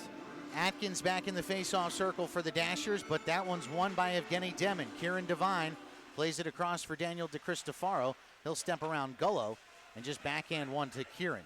Ahead to Kalinin. He kicks it ahead to Evgeny Demon across the red line. He avoids a big hit from Atkins. And now Tony Kalinin with a nice self-pass off the wall. Into the slot and a shot and a big save by Gordichuk. That comes loose into the corner. But again, Kalinin's after it. He sends Hoagland back the other way. Quick pass out of the zone. Comes ahead. Nick Gullo across the blue line. Pestered by Evgeny Demon. His pass into the slot's intercepted by Kieran Devine. But then a good back check by Atkins. Strips Kalinin into the slot. Gullo, a shot goes high and wide. And it's loose there on the sidewall. Bukal will keep it in. Atkins back into the slot, but a back check nicely by Evgeny Demon. But again, a good poke check there by Bukal. Keeps it in the Delaware zone. Devine and Gullo will battle behind the net. Puck still loose. Atkins comes away with it to the slot. Bormanis' shot. That's saved by Taylor. And now Thomas Municello is finally able to get it back to center. What a shift by the Dashers. Aaron Taylor makes a couple big saves. If you watch what he did there on that last shot, he pops off his post and makes himself as big as possible with the man in tight, and that's huge as he took away most of the net. Kalinin gets it to DeCristofaro. Daniel comes through center with speed. He'll walk it through the circle, throws it in front off the skate of McIntosh. It goes wide, and now we get a whistle as again the net comes off the moorings. You know, Gordichuk's really having a hard time with those nets staying on the pegs tonight. First period, it was on the other end of the ice. He's having a chat with Evan McIntosh, and it's frustrating from a Thunder standpoint, obviously. These guys have chances to score, and the net pops off, and all that happens is Danville can't change. Right. I mean, that's not a huge deal for the Dashers. McIntosh will take the draw here with Levi Armstrong, who served his major fighting penalty. He wins the draw cleanly. Ben Bukal, he plays it ahead to Barakov. Tried to get it across to Sargis, but it was a little too far. Armstrong comes away with it, though. Jordan Clark back on the ice for Delaware. That's good to see. Back to the point. Bukal. Puck bounces off his stick and goes back to center. He's harassed by Masters in front of the Danville bench. Puck caught in skates. And finally, Jordan Clark's able to fish it out and take it back into the Delaware zone. He'll play it across for Brennan Young. We're just about at the midway point of the second period. Brennan Young just kind of lost it to no one. Quick shot, Barakov. That's Tesoriero. And another nice save by Aaron Taylor. 10-12 to play. Still 2-0. Just a couple seconds away from the media timeout. Brennan Young tries to get it off the wall. Unfortunately for him, passed it right to Tesoriero. And shot comes right into the midsection of Aaron Taylor, who again, out of that blue paint. 10-12 to go. The Dashers will go back to Atkins, Bormanis, and Quintos. Hallgood and Hoagland on defense. It's the top line of Contrado, Marker, and Cutting, along with Kieran Devine and DeCristofaro out for the Thunder. Another face-off win for Brandon Contrado. DeCristofaro skates around his own net and does get it back to center. Hoagland, though, picks up the loose puck, plays it across for Hallgood. Good check there by Kieran Devine, and he battles Atkins for the puck. Gets it into the Danville zone, but Hallgood's able to get it to Bormanis. He's bodied off the play by Ryan Marker. Taylor Cutting comes in and throws his shoulder in, and the puck's still loose along the near wall. Contrado almost got to it, but overskated. Now Hoagland with a fancy pass to Atkins as Danville's able to get out of the zone. Quintos is able to chip it a little bit further. Bormanis gets to it. Side angle shot, and he's saved by Aaron Taylor as he covers up with 9:34 to go. Taylor Cutting having a chat with, I believe, Bormanis on his way to the bench. Those two were going right near the Thunder bench. Now they're at the Danville bench. Palmerville steps in between the two. Media timeout, so this is not good as the whole Danville team is with Taylor Cutting, but he has no problem at all, I'm sure. Well, Cutting and Bormanis have been talking pretty much the whole night since Taylor Cutting got into a fight just a couple of minutes into the first period. So 9:34 to go. The Thunder cash in on a shorthanded goal for Evan McIntosh on a pretty feed from Ryan Marker, who's now got 2 points tonight. Is this kind of what you expected to see out of the Thunder first half of the second period? I did, and we talked to Coach Penz, and he told us just during that interview, we're right there. And they are. They're right there every game. This is a team, obviously, who hasn't won much, only 2 wins on the season. We talked about it in the Open. They could have had 6 or 7 wins easily. And when they play like this, you kind of see why. They've probably been the better team in the second period. They definitely were the better team in the first period when you take into account all the shorthanded time. So now this Thunder team needs to find a way to keep this lead. So we saw what happened against Elmira. They got a little lackadaisical, and next thing you know, it was all tied up pretty quickly, and Danville's not a team you want to take their foot off the gas against. Remember, the Dashers have won 3 straight. They've outshot the Thunder 6-2 here in the second period. Ryan Marker did get the only helper on the McIntosh shorthanded goal. That's the 4th shorthanded goal of the year for the Delaware Thunder. Out of the media timeout, McIntosh wins the draw. Patrick Tundle fires it along the far wall. I think he got up into the netting, so I think we'll get a whistle here. And we'll another face-off in front of Aaron Taylor. Patrick Tundle doesn't seem to think so, but it looked like from up here that it just got a piece of it as Tundle cleared. Not going to be a penalty as it hit the glass first. Just another face-off, like you said, right next to Aaron Taylor. It'll be McIntosh and Gullo again. Off the draw. Tundle nearly came away with it. It's in skates. Now here comes Brennan Young. Good poke check there by Sargis. Kostyukov, he'll play it across. Patrick Tundle, his pass is right on the tape of Jack Wang. Then he fumbles the puck at center. Here comes Nick Gullo the other way, 2-on-2. His shot's deflected to the corner by Igor Kostyukov, but then Gullo puts the body into him, and the puck's loose along the near wall. Sargis playing it there. They'll battle for it. Puck comes loose. Shots wide there by Zalak into the corner. Patrick Tundle just avoids a big hit from Nick Gullo. Puck's still loose, though, in the Delaware zone. Zalak goes down. It's under him. And now it's loose along the near wall. They'll battle for it. Big hit by Tundle on Gullo. Gullo didn't like that. Now he's going up high on Tundle. Now Tundle takes him down. And now he's going to throw a couple of haymakers. It'll be interesting to see how the call goes here. Now all of a sudden, here comes Palmerville, who comes in and pummels Patrick Tundle and takes him down to the ice as Tundle covers up. Palmerville's probably going to be gone. I would imagine so. That was very similar to what Charlie Penz did. The only difference is Tesoriero was on the ice, Tundle was not. But at the very least, Palmerville's going to get extra penalty time here, which probably should put the Thunder on the power play. Yeah, it should. And Patrick Tundle having a laugh on the way to the penalty box. And Tundle's the type of guy, he'll stand up for you if he needs to. He'll stand up for himself as well. And that's exactly what he did there. He didn't like the hit up high a bit earlier, as we'll have another nice long conference, I'm sure, here. Nothing surprised in this game. So we said this game might be friendly. Right. Oh, Gary, we were wrong. It certainly has not been from the opening faceoff. The question here is going to be whether they're going to get Nick Gullo for what he was doing to Tundle before Patrick took him down to the ice. But a lot of times they catch the second guy, not the first guy. So I can tell you one thing I do know. One coach is not going to be happy. Right, no matter what. Yes. No matter what the decision is. Hey, maybe two. Right. Don't forget, tomorrow night we'll be right back here. These same two teams will go back at it on Star Wars night here at Center Ice Arena in Harrington. Tickets are still available. Go to DelawareThunder.com. What's the, it's Live Source. Live is the Source app is you the want app. to download. You'll be able to bid on the special Star Wars themed jerseys that the Thunder will be wearing tomorrow night. Even if you can't make it out to Center Ice Arena, you can still participate in the auction for those jerseys through the Live Source app.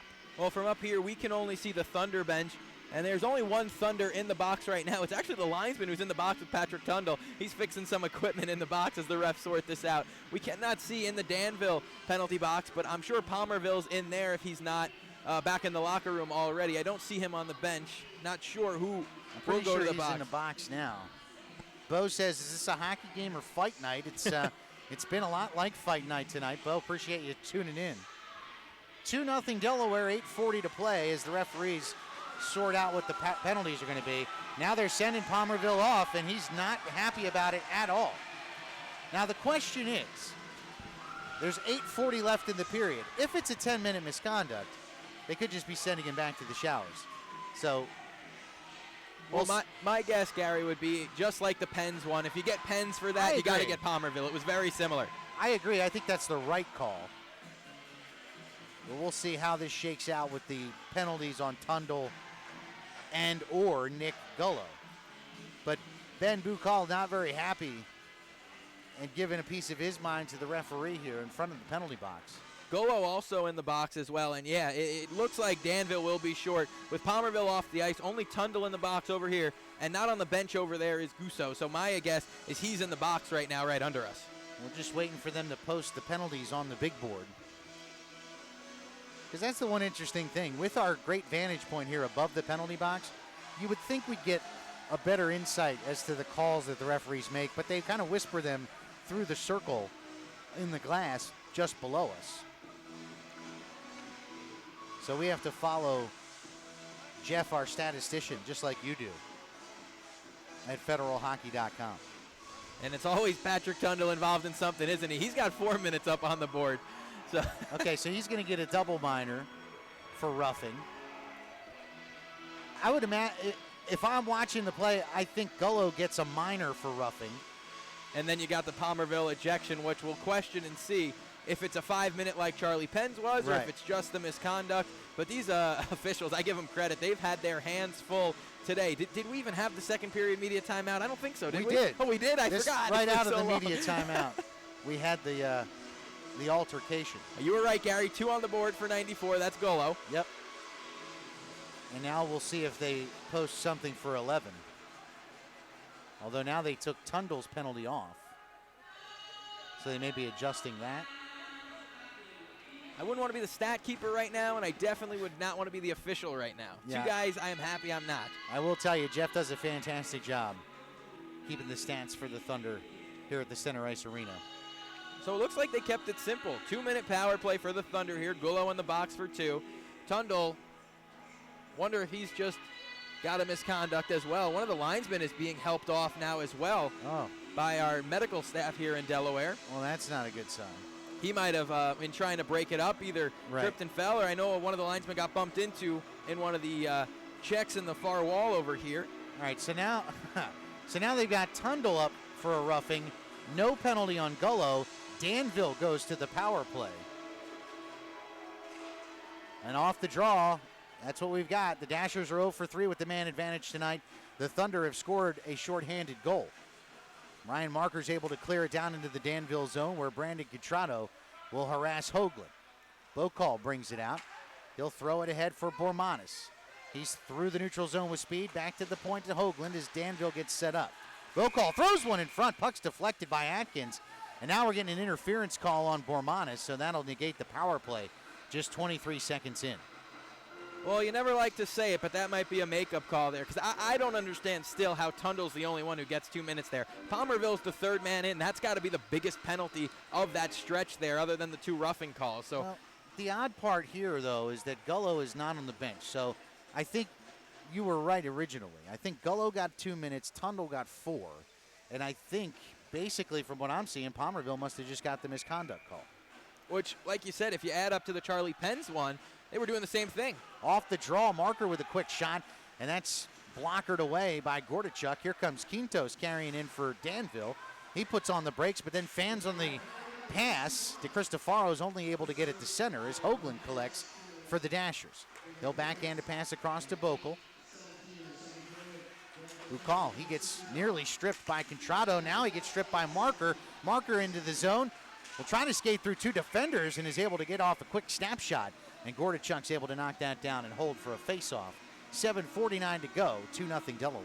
And Ryan Marker's a guy that's respected around the league. You saw there Bokal gave him a pap on the back after he made that good move around him. And a lot of guys respect Ryan Marker. He plays the game the right way. He scores goals. He's obviously a great hockey player. And he never does anything after the whistle or anything. If you see Ryan Marker in the box, it's a trip or a hook. Gotta be.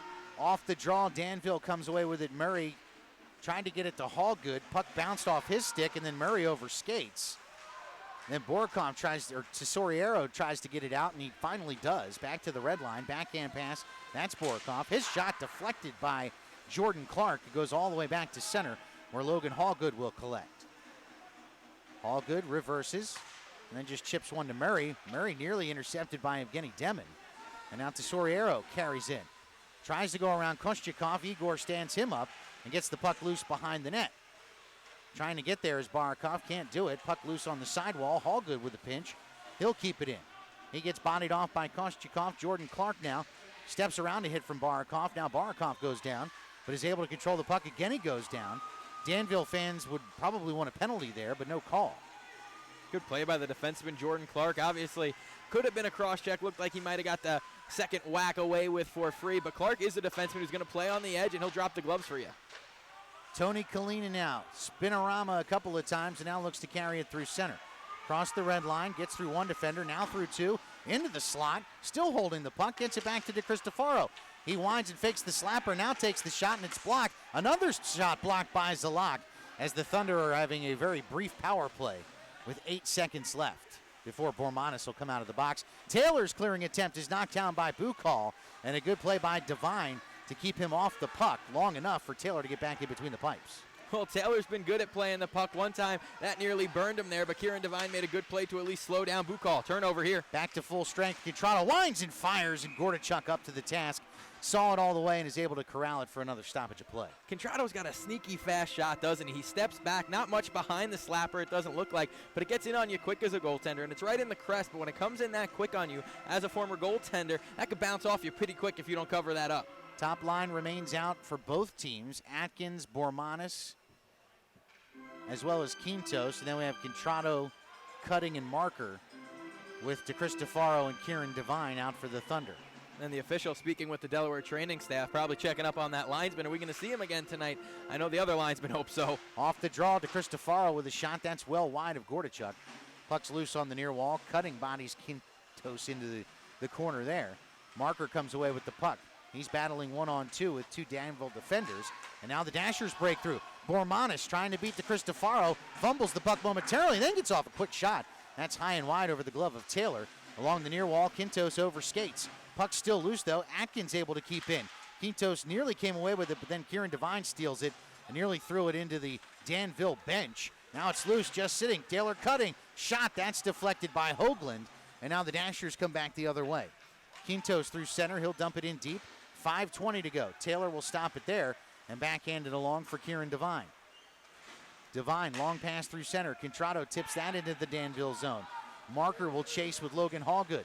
Ryan Marker gets it to it first. Backhand pass to Taylor Cutting, and his shot goes high and wide, and it's come all the way back down into the Delaware zone. Cutting had Contrato cross ice waiting for the pass there. I think Contrato was asking for it as well. Kostyakov plays it back to Jordan Clark. He winds one around, but too far for Contrato. Gullo's able to keep it in for Danville. Now into the slot. Shot high and wide by Sargis. Loose along the near wall. Ryan Marker will play it back for Clark. Instead, he'll find Kostyakov. Tries to clear. Hallgood keeps it in. In the slot, it's off the stick of Clark. And now Sargis won the race there, but then looked to avoid the contact, and Jordan Clark was able to come away with the puck. But then as he tried to wind it around, Nick Gullo deflects that into the netting, and we get another stoppage of play. Another good play by Clark there. Unfortunately for him, the puck ends up out of play. Face-off will stay deep in Delaware ice, but he forces the shot from the outside. He blocked it, then he chipped it up and out of play off the stick of Danville. So I would say this has been a bit sloppier play here in the second period than what we saw in the first. Not as many good scoring chances, a lot of time in the neutral zone as well. We'll see what the next 4.5 minutes have to bring. Well, there's Tundle. McIntosh wins the draw. DeCristofaro skates around one Dasher, but then gets bodied by Armstrong. Here comes Evan McIntosh in the circle. His shot is gloved down by Gordichuk. Loose in the slot a lot longer than the Dashers would have liked, but they're able to come back the other way. Levi Armstrong walks in, tried to deke around Tundle. Patrick did a nice job to poke check the puck away, and now Brennan Young gets it in the corner. He'll hold and wait, now just lifts one back into center. That's into the skates of Eric Masters. He looks to win the race with Hoagland, and he does, and is able to dump it all the way into the Danville zone. What a touch pass by Brennan Young there to free up Evan McIntosh. McIntosh shot it right into the glove, unfortunately for him, but the play by Brennan Young to free up McIntosh. Danville comes back the other way. Quick pass through center. Nice pass back to Hoagland. Walks into the circle. Throws one in front. Just a bit too far for Levi Armstrong. Good keep there by Zalak at the point. Puck still loose near the blue line, and now Hoagland collects. Back across. Hoagland winds. Fires, and a save by Aaron Taylor, but the puck's loose there in the corner. Hoagland on the pinch picks up the loose puck. Now he'll skate around. Fires one from a weird angle, and it goes high and wide. But Nick Gullo is manning the point. He throws one through the slot. Nobody home. And now Barakoff throws it to an empty point as Hoagland had come for a change. And Troy Murray has to skate it back the other way for the Dashers. First time really tonight we've seen Delaware scrambling in their own zone. Men were open, good shots. Gullo with a good pass to Quintos. Back on the tape for Atkins. Pass just through the stick of Nick Gullo, and then he gets buried by Kieran Devine in the corner. Puck loose in the slot, comes back to center. Ryan Marker, 2-on-1 with Brennan Young. Marker Nice diving play by Logan Hallgood, forcing Ryan behind the net. Does get it to Young in front. His shot knocked down by Atkins. Puck still loose now in the corner as Young battles for it with Nick Gullo. Ryan Marker is able to pinch it in deep. He gets it back behind the net. Jack Wang with a pass in front, just in the skates of Ryan Marker. Nearly another glorious chance. Puck still loose behind the net. Marker comes away with it again. Marker behind Gordichuk. He'll skate around. Comes back to the point to Kostyakov. His long shot deflected on the side of the net by Jack Wang. Somehow Gordichuk's able to keep that out. Now Wang plays it behind to Marker. Marker switches with Kostyakov, who walks in from the point. In the circle, Wang's shot is deflected by Murray. Gets up into the netting, and we'll get another stop with 2:11 to go. Well, Danville plays a full minute and a half in Delaware zone, and Delaware comes right back the other way. And it's Jack Wang on that shift that I like. Makes a good couple plays, gets the puck in prime scoring chances, not 2 times, but 3 times on one shift. And obviously when Ryan Marker is out there, you know good things are going to happen. Well, you know, it's interesting, too. We haven't seen Jack Wang playing a lot with Ryan Marker since the first couple of weeks of the season. But with all the specialty time that we've played in this game tonight, Jack gets some quality ice time on that shift. The Dashers trying to clear it out. Puck's intercepted by Tony Kalinin. He got caught in his skates. Now Minucciello is able to get it to Kalinin, but a good back check there by Tesoriero. Puck does come back to Kalinin again. Minucciello with a big-time shot and a sprawling save by Gordichuk. That's definitely your save of the night thus far. But now Kostyakov with a shot from the point. That goes wide. Puck still loose at the side of the net.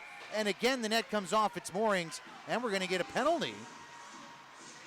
So Delaware's up in arms, but this time it's a penalty anyway. So no matter when that puck was touched, it would not have mattered. Delaware now up a man tonight for the first time for 2 minutes. I know they had that abbreviated power play. Let's see if they could take advantage. Another good shift. Zach Sargis goes to the box for the Dashers. This will be the first full power play that Delaware's had tonight. They've had a couple of abbreviated chances. They go with Evgeny Demin, Taylor Cutting, and Tony Kalinin. Kalinin steals the puck from Hoagland to Cristofaro at the point. He'll fire one on Gordichuk, who's able to knock it down. Taylor Cutting providing a good screen there, but Gordichuk able to cover up with 1:32 to go. Well, you see right there why Taylor Cutting's on the power play. Gordichuk, it was a simple shot from Cristofaro, but with Taylor Cutting in front, Gordichuk didn't get a good view on it, so he's just forced to knock it down. Slid under his pad, nearly into the back of the net, but Gordichuk covers up. Again, having issues with the net on the moorings. They get it back situated. Evgeny Demin on the draw. Atkins wins it, but the puck's loose along the far wall. Looks like Ryan Marker stands up at the point. Nick Gullo trying to clear it out, and he just throws it into center ice. Would have been a hand pass if a Dasher player would have played it, but they did not. Minute and 30 to go on the power play. Kalinin skates back into his own zone. Throws a pass back to center for Evgeny Demin. Demin backhands it to Marker. He'll just flip it into the Danville zone, trying to find Kalinin. But instead, that's a good defensive play. I think that's Murray who gets it back to center, where Ryan Marker will track it down. Kind of shimmies around Nick Gullo and now walks into the Danville zone. Around the circle, he just throws it behind the net. He gets there first, throws it in front, just out of the reach of Taylor Cutting, and Cristofaro gets to it. His pass, he fans on it. And now his pass across is deflected just enough by Atkins to get it back to center. We're down to a minute to go on the power play. Kalinin walks around Gullo into the circle and then blisters a pass across the zone for Marker that was too hot to handle. Ryan now corrals it along the near wall. He'll play it down low. That's Evgeny Demin. Back to Cutting at the point. Cutting fires one, and that's off the blocker at Gordichuk and out of play. And with 42 seconds remaining on the man advantage and 21 seconds left in the period, we get another stop. Taylor Cutting got to keep that shot low there. Take away Gordichuk's eyes in front, had a few bodies. But Delaware, another thing we don't see them doing much, and it's credit to the Danville defense keeping the front of the net cleared, but they got to get more bodies to the front. You saw what happened when Cutting went to the front. Gordichuk nearly obviously let that one sneak in, but now he saw that Cutting shot the whole way. He saw the Cristofaro shot the whole way. Off the draw, Kieran Devine, shot from the blue line. That's deflected wide into the corner. Brendan Young gets it back to Kostyakov. Igor to Young. Young across to Kieran Devine. His shot, that's blockered away by Gordichuk, loose at the side of the net. Ukal will chase, but Brendan Young gets there first. His backhand pass for Minucciello is intercepted, and that brings us to the end of the second period. When we start the third period, we'll have 21 seconds of power play time for the Thunder, who lead the game 2-0. Our only score of the second period, a shorthanded tally for Evan McIntosh, his second of the season. Ryan Marker picks up the helper, his 15th assist. He's now got 31 points on the year coming into the night. Marker had 29 points, was just 4 off the league lead. So now 31 would put him 1 behind Peter Panasek, who has not scored tonight for Carolina. John Butita, of course, the FHL leader in points with 33 for Mentor. Not sure if he's collected a point tonight or not for the Icebreakers. But again, we're through 40 minutes of action. 2-0 Thunder as we look around the FHL for you. I can bring you some other scores tonight. And again, we always appreciate you tuning into our YouTube feed. Of course, but you can always find the link at federalhockey.com. The Danbury Hat Tricks are leading the Watertown Wolves tonight. It's 2-1 there. Port Huron over Columbus 2-0. Mentor is up 2-0 on Battle Creek with 14:23 to go in the second period there. I just mentioned John Butita. He has collected an assist tonight. Declan Conway with a pair of goals for the Icebreakers in that one. And Elmira and Carolina are tied at 1. 14:20 to go in period number 2. Goal scorers in that one, Hudson Michaelis, an even strength tally for Elmira with helpers from Sean Reynolds and Bryce Martin. Joe Cangelosi scored an unassisted goal for the Thunderbirds to tie that game at 1. And again, our score here tonight, Delaware 2, the Danville Dashers nothing. And again, I don't think we can stress enough the fact that the Dashers are without their leading scorer tonight. And not just their leading scorer. I mean, he is by far the Danville Dashers leading scorer. He's currently tied for 6th in the FHL in points with 27. We're talking about Fred Hine, who got called up to Evansville of the SPHL last night. So he was unavailable, obviously, to be here for the Dashers. So we'll take a quick break. When we come back, third period action. Again, our score, the Delaware Thunder 2 and the Danville Dashers nothing. For Mike Basile, I'm Gary Schofield. We hope to see you back here for period number 3. And now let's thank some of our great sponsors.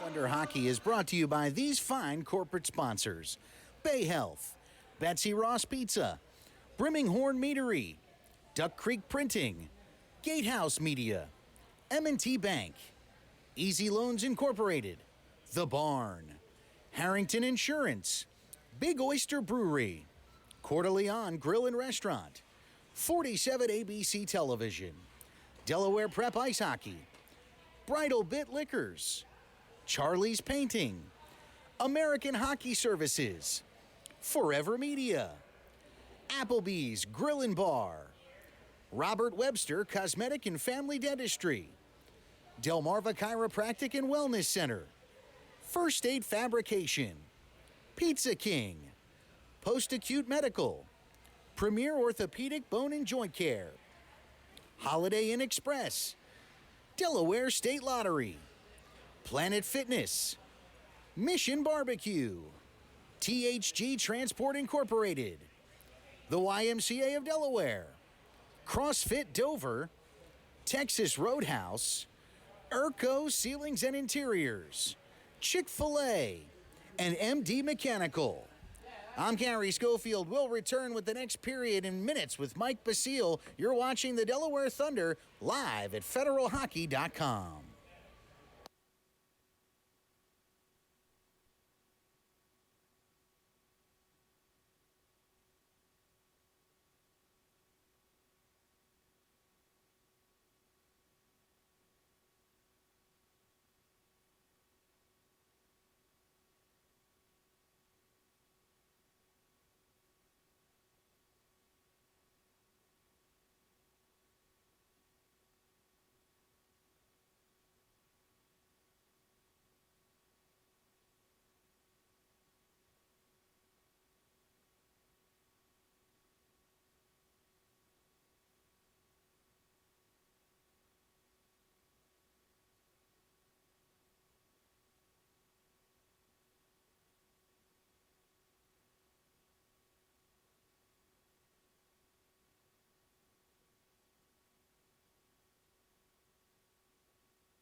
And we welcome you back into the Center Ice Arena in Harrington, more affectionately known by Thunder fans as Thunderdome, as we get you set for third period action between the Delaware Thunder and the Danville Dashers. The Thunder looking to snap a 6-game losing streak.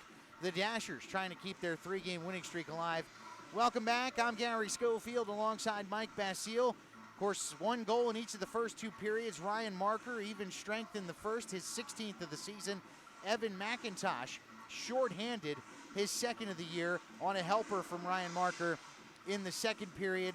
So, Mike, obviously only 21 seconds of power play time remain to start the 3rd period. After that, how do you think the Thunder try to attack and approach with a 2-goal lead going into the 3rd period? This is kind of uncharted territory for them. Uncharted waters for sure. But what I don't want to see, the last thing we want to see, is them stay back and play in that, kind of defensive shell where every time the puck hits your stick, you flip it up and out, because that's how you get burned. You're playing a good game. You've been short for a lot of this game. You're still up 2-0. Find a way, get pucks deep, keep going to work. Get Ryan Marker on the ice a lot this period. He didn't play that much, obviously, in period 1. He can play on the penalty kill, but he's not the top guy on the PK, obviously. You see Kalinin, you see Gino, you see Evan McIntosh a lot there, who's had quite the game tonight. Yes. Evan McIntosh is a guy, a veteran on this team, mind you. I see him at every optional skate. I see him every Friday morning working his tail off, working in the gym. Evan McIntosh is a player, a pro you want to be like. And, of course, he scored his scored a goal in his 2nd straight game here at Thunderdome. And also, I tell you, I don't think we've spoken enough about the play of both goaltenders tonight. Jesse Gordichuk as well as Aaron Taylor have both been phenomenal. They have, and you look at Gordichuk, obviously he's given up the 2 goals, but you remember that save he made on what could have been the 3rd goal on Evan McIntosh, right. On Tommy Minicello, my apologies. He made one big on McIntosh too, but the one on Minicello sticks out in my head huge as he slid across right to left and got the blocker out back coming the other way. Very impressive save. And Aaron Taylor, I mean, you sound like a broken record when you talk about the guy. It's one of those situations where we always say the next goal is the biggest goal. That's certainly true as we head into the 3rd period here. I know it sounds cliche, but if you're the Dashers and you can cut it to a 1-goal lead, if you're the Thunder and you can make it a 3-goal advantage, make that mountain a little bit taller to climb for the Dashers. I'd go as wild to say whoever scores the next goal wins this game. I would totally agree with that. Evgeny Demon, Tony Kalinin, Thomas Minicello out for the Thunder. Atkins, Murray, Quintos, and Hoagland on the penalty kill. Again, only 15 seconds of power play time as the Dashers clear it all the way down. Taylor holds it up there. Ryan Marker, though, gives it right to Atkins. Atkins to Quintos. His shot is high and wide and goes off the back wall and is still loose. Quintos gets it to Atkins. Atkins trying to get around Demon. Evgeny strips him of the puck, though, and Demon's able to play it ahead. Tony Kalinin now through center, and we get a whistle behind the play. I think we're getting a penalty on Evgeny Demon. And that's what we talk about. 3rd period, Delaware always gets in the box early, and it's just unacceptable. It's behind the play. The pass is already cleared, and now they're shorthanded. And if Danville scores, this game could go whole south real quick. Evgeny Demon goes off for interference, so the Dashers will go back to the power play, I believe 0 for 4 officially tonight, and they've given up a shorthanded goal. They'll go Atkins, Quintos, Bormanis, Bukal, and Hoagland on the point. Bukal holds. Trying to get it through Contrado, couldn't initially, but then is able to just bang it through the slot. It's loose still in the corner. Atkins will get to it. He's harassed there by Marker, but just spins, holds, and waits. Throws it behind the net. That's Bormanis back to Atkins. Atkins holding, fires from a tough angle, and Aaron Taylor is able to glove that down. And again, one of the keys tonight for AT, no rebounds. Yeah, Aaron Taylor, like we said, we touched on it earlier. Even if he doesn't cover it, it's usually in the corner, way out back at the point, in a non-dangerous spot. But a lot of times he'll just deflect it right up and out of play. Contrado on the draw is able to flip it all the way out to center. Bukal retreats, and he'll skate back towards the Danville zone. Plays it across to Hoagland. Hoagland back to Bukal. He's now pressured by Contrado, and again has to retreat. He'll play it across his own zone to Hoagland. He's forced by Marker, plays it off the near wall to Atkins, and he'll get it back to center. Bukal across the red line. He'll walk into the Delaware zone. Quick snapshot and got the post. Got a little bit of the glove of Taylor and then the post and into the netting, and the faceoff will come to the left of the Delaware goalminder. And Bukal comes right over to Taylor, the 2 former teammates. They have a laugh as that one nearly beat him, and that would have been Bukal's first of the season. Jordan Clark, Evan McIntosh, Minicello, and DeCristofaro now out for the Thunder. Same unit for Danville. Face off, one back to Bukal at the point. He's able to chip it in deep. Jordan Clark gets there, but can't get it through Quintos. Quintos back to Bukal at the blue line. He fires a shot, nobody in front though.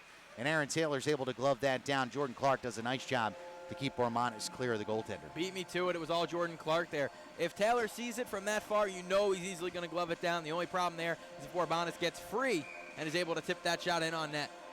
1:01 left on the power play. Danville wholesale change here. Barakov on the draw.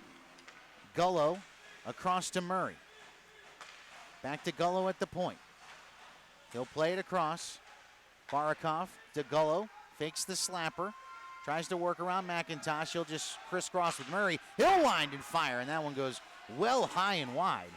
Ryan Stern gets to it in the corner and plays it around behind for Barakov. He'll walk it back out to the circle. Now he'll pivot. Back down low. Quick shot by Terracerio. And Taylor's able to knock that down, and he covers it up quickly and get another whistle. 29 seconds left on the man advantage. Well, Terracerio is another guy that you can look at and say, can he fill that role of Fred Hine? And possibly he could with the late call-up to Evansville in the SPHL. Obviously, congratulations to him. But now it leaves this Danville team in a tough spot. Off the draw in the skates of Brandon Contrado.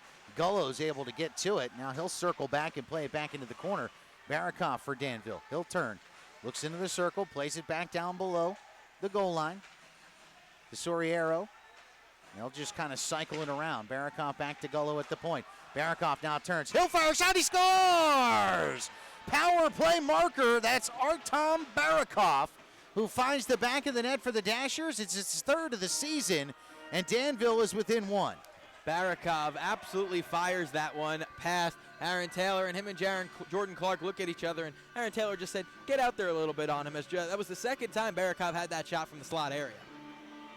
Well, we'll see if your words prove prophetic. You said whoever got the next goal would win this game. 17:42 left. It's 2-1 Delaware. Simple play, too. They get the puck cross ice. Plenty of time for Barakov. Too much time, obviously. And now 2-1. Bormanis dumps it in deep. Taylor holds it up. Kostyukov will play it there. Quintos loses his edge. Kostyukov passed too far for Cutting. All the way down. And this is icing. A little bit of a delayed whistle there. The faceoff will come all the way back down in front of Aaron Taylor. Taylor Cutting wasn't happy. Looked like he won the race there. But it is only to the hash mark. So once you get to the hash mark, to whoever has the lead. And it did look like it was Murray, who we haven't seen much of tonight. Number 65 for Danville. Murray, haven't seen much of him tonight on the season. He got 2 assists in his 16 games with the Dashers. Atkins and Contrado on the draw. Brandon wins it. Kostyukov backhands it around. Taylor Cutting will just chip it back to center. And now Hoagland will throw it all the way back into the Danville zone, and Troy Murray will have to chase. He beats Contrado to the puck and gets it to Atkins. Atkins has to go off his stick, but Murray's there and is able to throw it back to center. Nice lead pass to Quintos. Tries to get around Kieran Devine, walks right in front, loses the puck, and Aaron Taylor covers up. And Quintos is looking at the ref, wondering if he's going to get a call, and it doesn't appear that he will. It was a good play by Devine, but even better play by Quintos. Devine forced him outside. Quintos stayed on his edges, forced it to the front, and you see Danville scored. Now they got their legs going. 17:05 left, 2-1 Delaware. Zalak back out with the goal scorer Barakov. And Levi Armstrong up front for Danville. Off the draw to Cristofaro. Gets it to Kalinin. Touch pass to Demon. 3-on-2 if the Thunder hurry. Demon, Kalinin, shot off the crossbar. High into the air, and it bounces back through the Danville zone. And here come the Dashers the other way. Barakov trying to get around to Cristofaro. He gets held up. Wraparound shot. And Taylor just got the pad on it. Clearing attempt. Knocked down, and now the Thunder get it out. Kalinin looking to work around Bukal. Good stick check there by the Dashers defenseman, and then taking a tumble is Evgeny Demon. The puck comes back to Bukal, and now he plays it to Logan Hallgood. He'll chip it ahead, too far for Armstrong. It gets to Patrick Tundle. Tundle, though, loses control of it. Barakov nearly stripped him of it. Patrick's able to get it back. His clearing attempt, though, is played off by Zalak. Back to Bukal. 16:12 to go. 2-1 Delaware. Hoagland with a pass right in front of his own net. Bukal is able to corral it, and he'll carry it through center. Chipped ahead to that's Gullo who plays it in deep. Jordan Clark battling with Bukal there behind the net. Puck still loose. They continue to fight for it in the corner, and it comes ahead to Municello. Touch pass to Kalinin. He comes through center. Waits and then fans on the shot. Was trying to use Gullo as a screen, but was able to get back to the puck. Brennan Young now from the circle. His shot looked like it bounced off Kieran Devine, who made some contact with Gordachuk. He's looking for a call. Thunder have the puck in front. Kalinin with a shot. Still loose, and Hoagland's able to clear as there's more contact with Gordachuk. High hit there on Brennan Young by Hoagland. Play continues. Brennan walks into the slot. His shot's blocked by Hoagland. Back to the point. Clark with a shot. That goes off Gordachuk in front. Now McIntosh without a stick. And Tesoriero tries to get to it, and he'll just fire it back around his own net. Ryan Stern will get to it for the Dashers. 15-10 to go. Need a second to catch your breath, Gary. I do. There. That was insane. Great play by Jordan Clark there in the defensive zone. And Delaware's been on him this period. Clark carries in. Now he'll stop and just wait for some help. Taylor Cutting throws one in front. Gordachuk touches it. Kieran Devine with a shot and a great pad save by Gordachuk, but Taylor Cutting gets to the loose puck. Delaware going for a bit of a change as the Dashers are just trying to get it out of their own zone at this point. Bocal plays it ahead, off the stick of Atkins, but he's able to get to it. Steps around Cutting, walks in across the blue line, fires a shot and a save by Aaron Taylor. Another good chance there for Danville. 14:35 to go, and it's 2-1 Delaware. Well, where do you even start there? You have a ton of pressure in front. It was the defenseman Kieran Devine causing us there. He was down in the blue paint. He had the goaltender down in the blue paint. Gordachuk, who's been phenomenal to start this third period. It could be 3-1 very easily right now, but we are still at that 2-1. That could be huge here. As I said early in the period, I told you, hey, first goal, next goal wins the game. So right now, that's the Dashers. Back to center, Logan Hallgood with a quick cross-ice pass to Bormanis.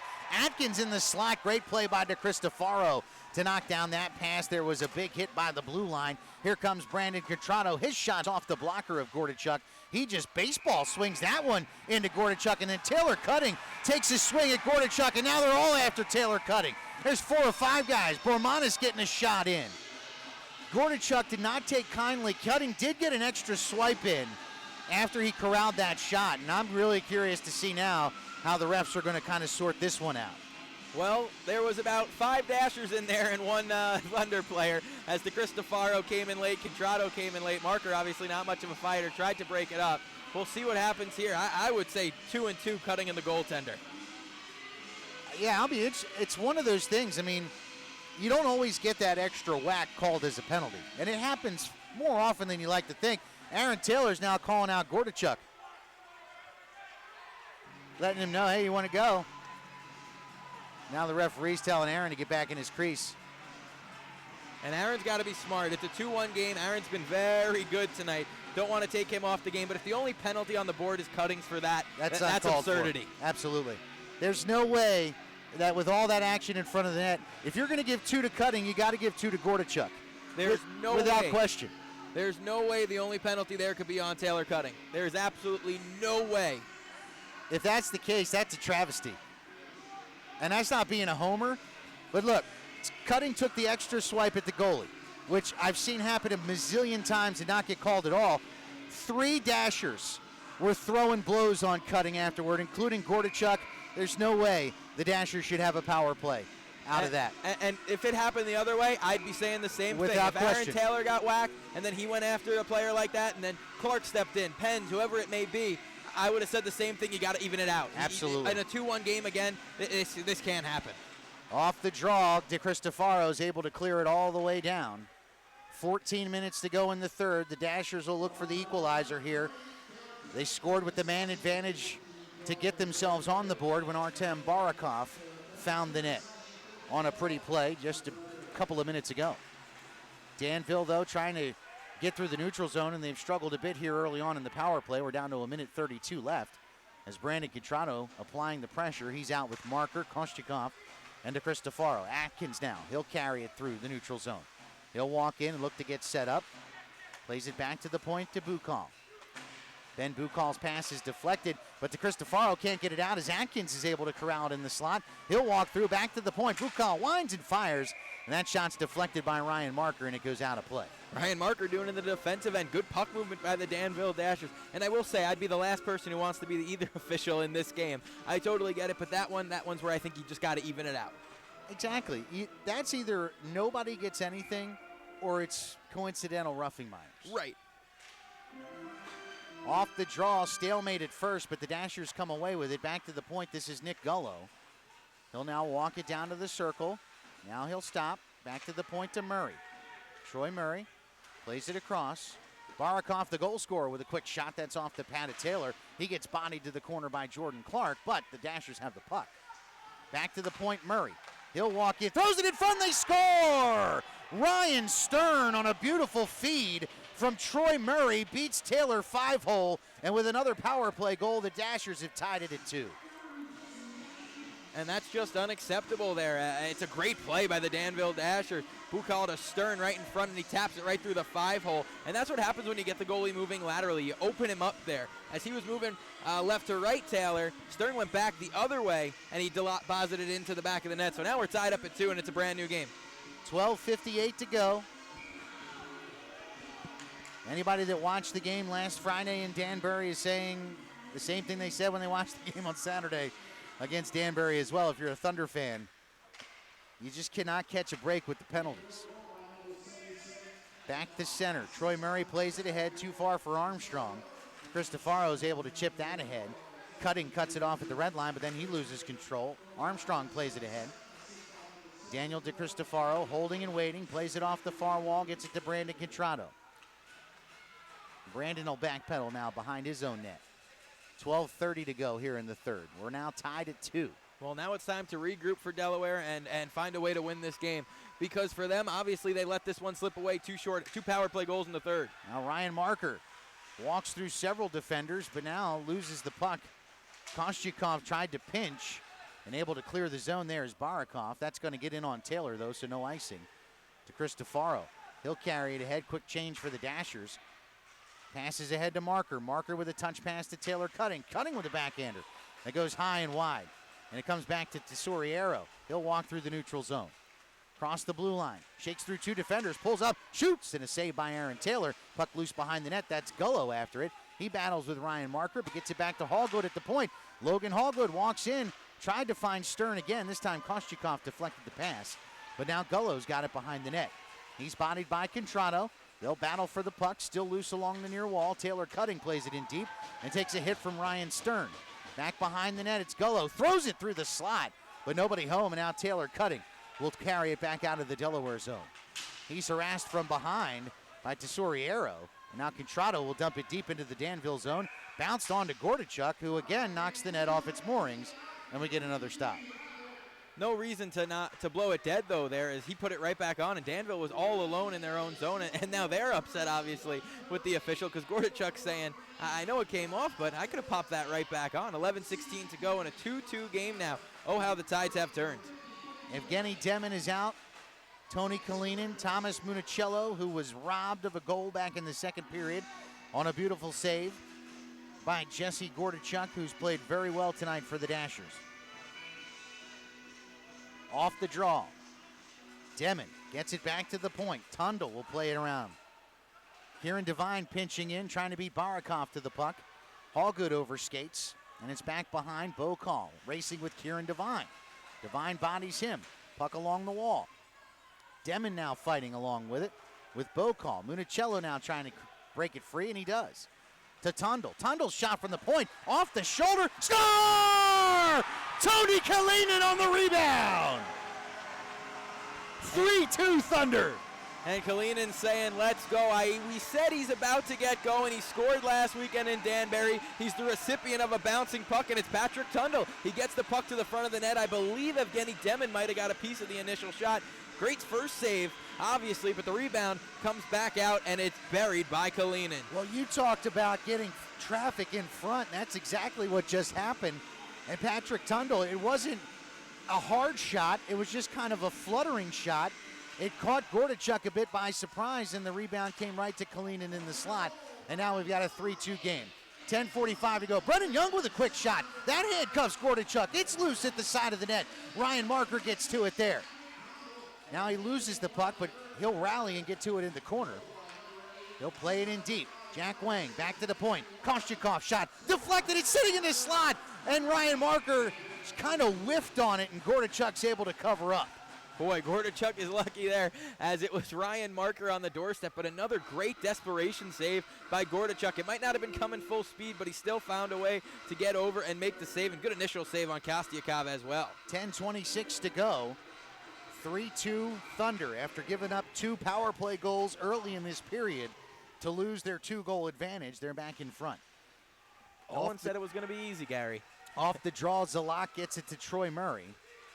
Murray kind of waiting, plays it ahead to Levi Armstrong. His pass across in the skates of Hoagland, but he's able to get it ahead. And now I think Armstrong was offside, so the Dashers will have to clear the zone to Cristofaro. Holding it behind the net. Barakov trying to pressure Daniel. Daniel content to kind of just wait and see what happens here. It's almost like running out the play clock in football. Right, finally gets it to Kostyakov. Touch pass ahead to Marker. He and Brendan Young. Ryan Marker winds and fires, and it goes high and wide. But Jack Wang's able to keep it in the zone momentarily. Finally, Troy Murray takes it away and plays it ahead to Hoagland. He'll walk through center across the blue line. Backhand drop pass. Zalak, his shot off the shoulder of Aaron Taylor. High and loose in the slot. Barakov knocks it down. His shot goes high and wide and up into the rafters. And with 9:29 to go, that should bring us to the media timeout with the Thunder leading 3-2.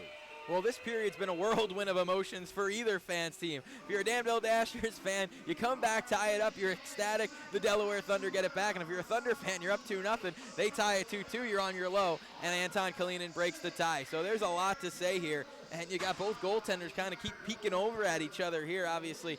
They're not fans right now. No, I'll tell you what. And I'll be honest with you. I wasn't expecting this sort of a contentious affair. I really wasn't. No, I expected that in the Elmira game after what happened in Elmira. Right. But here are two teams that haven't met yet, and tomorrow's the second night of this, so you can only imagine. But I feel like on that second night, you expect it more, you usually get a little less, because tonight was crazy. I couldn't agree more. But just given all the Danville connections on the Thunder roster, Ryan Marker and Charlie Penz and Cutting and Aaron Taylor. I mean, all these guys that have spent time in Danville, I just didn't and Cutting set the tone a couple of minutes in, and it's been sort of bedlam ever since. Shocker, though, right? Who set the tone a couple minutes in? Surprise, surprise. Yeah, Taylor Cutting certainly likes to play that role for the Thunder. Out of the media timeout, Evgeny Demin wins the draw. Jordan Clark, who's played a pretty solid game tonight, is able to get it to center. Stick up high on Kalinin from Logan Hallgood. Now we're going to get the call. Cross-check as Logan Hallgood put that right on the jaw of Anton Kalinin, who's put the Thunder ahead. And now the Thunder will go to the power play to look to extend that lead. Power play coming for the Thunder. They could put this one away here, as they do have a real shot to. 9:19 to go, 2-goal lead. Obviously, if they score on the power play, game's not over. But with the way Aaron Taylor's playing tonight, you think that's as close as it gets. I think they might have got the wrong player in the box. I could have sworn that was Hallgood who got the stick up high. They haven't posted the number. Oh, okay, it was Bormanis. My apologies. 61 instead of 68.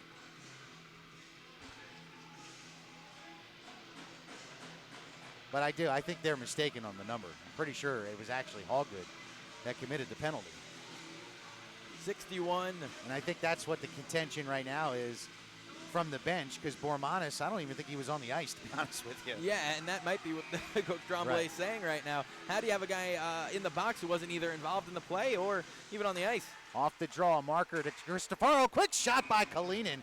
That's a good glove save by Gordachuk. Nice pass from DeCristofaro for the setup there. Well, DeCristofaro, it's no secret, is the offensive defenseman on this Thunder team. He's got great vision, and he also has a heck of a shot. It's deceiving as well, as it just gets in on the hands. This time the Dashers win the draw as Atkins, but back behind the net. Kalinin was able to get to it first, threw it out in front for a chance from Demin. And then Kalinin and Hallgood are getting into it now behind the net. Tony didn't like the way he got taken down there after Gordachuk covered up the puck. I don't think those two were ever teammates. If they were, it was for a very short time, as it was pretty much around the same time. I remember Hallgood was sent to Danville as the time Kalinin was brought in from Watertown. I believe you are correct on the timing there. Kalinin goes to the bench. Jack Wang joins the power play unit. Demin on the draw. couldn't get a win as Quintos makes a nice play to clear it through center. Now he comes down in front of Aaron Taylor. Shot, score! Tyler Quintos with a shorthanded break ties this game. I don't know how the Delaware didn't get back there. But now we're tied at 3. It's a bad break for the Thunder. Face-off win. Jack Wang got tied up at the blue line. Puck pops free, and Quintos made no mistake. He came in wide, saw that blocker side open up, and buried it just inside the post. It's his 3rd of the season. Well, we talked about the Dashers searching for offense. Well, they finally found it here in the 3rd period. But Delaware still on the power play. Minute 40 left on the man advantage on the cross-check that was called against Bormanis. DeCristofaro carries from behind his own net, gets it to Jack Wang. He'll drop it for Ryan Marker, skates around Gullo. Now across the blue line, fakes the shot, gets poke-checked along the near wall. Now he'll just throw it back into the corner. Hoagland will battle Demon for it. He knocks Demon to the ice. Too far for Kalinin. Barakov couldn't get it through Marker. Marker down low to Wang. Wang to Kalinin. Marker at the point. Marker waits. Gets it to Kalinin across to DeCristofaro. He'll walk in with a shot blocker save. Gordichuk. Gullo grabs the rebound. Tried to clear it out, but got Kalinin behind the net instead. Anton plays it to Jack Wang. To DeCristofaro. Now to Kalinin. Back set again. Wang with some traffic. Score! Daniel DeCristofaro! 4-3 Thunder. Well, we talked about DeCristofaro being the offensive defenseman on this team, and you take a look. Aaron Taylor giving the other goaltender the business from the other end of the ice.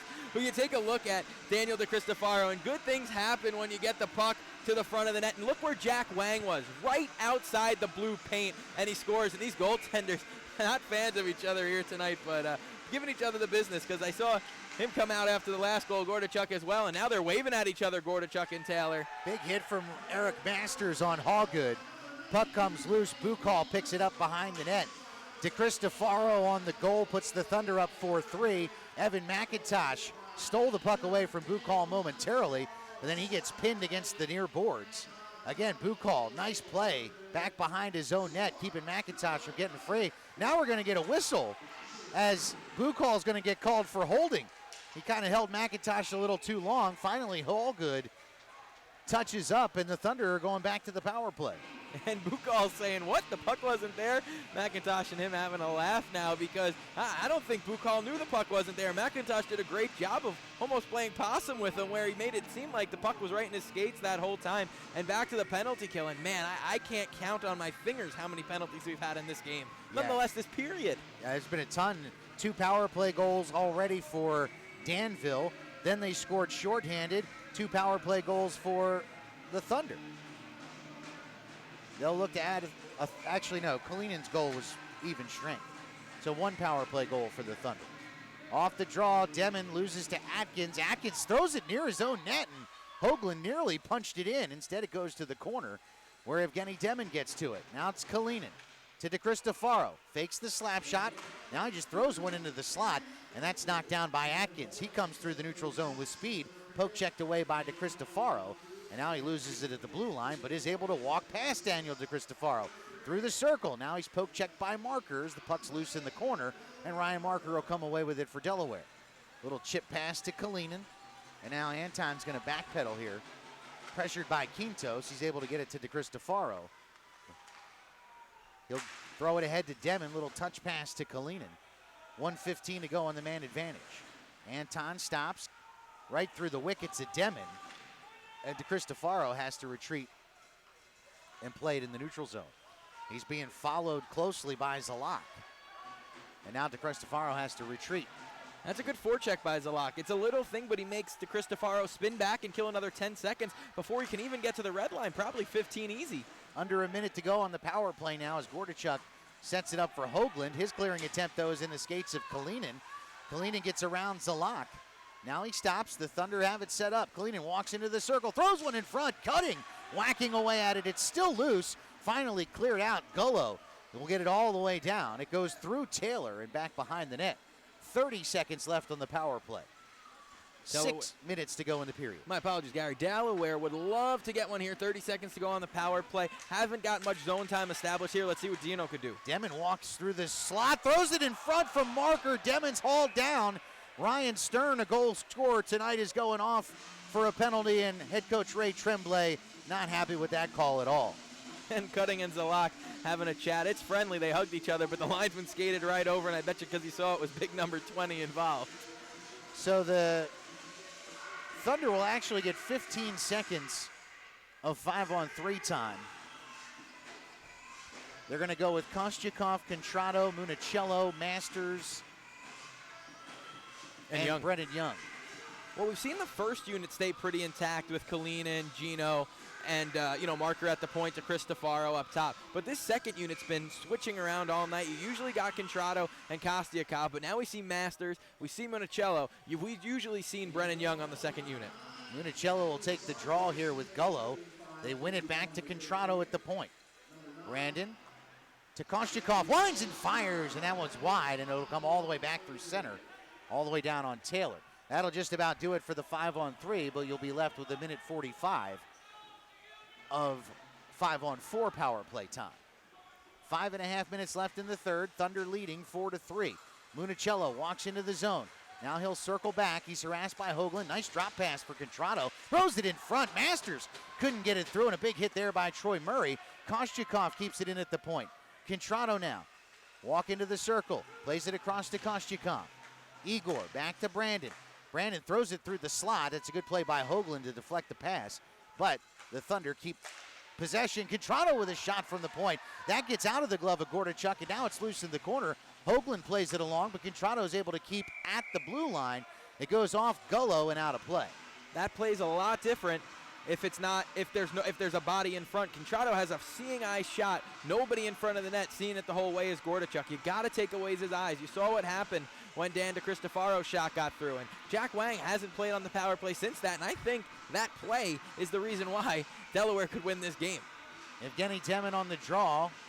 Lost it initially, but then won it back to DeCristofaro. Marker winds and fires. Knocked down in front. Backhand attempt from Cutting is saved by Gordichuk, and the Dashers are able to clear it down. 50 seconds to go on the power play.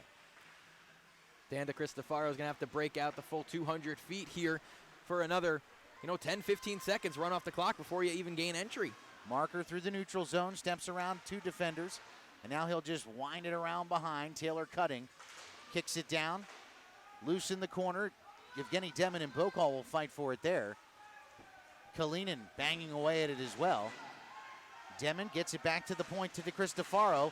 Sneaks under his stick for a moment, and then his shot's deflected into the rafters, and we'll get another stoppage of play.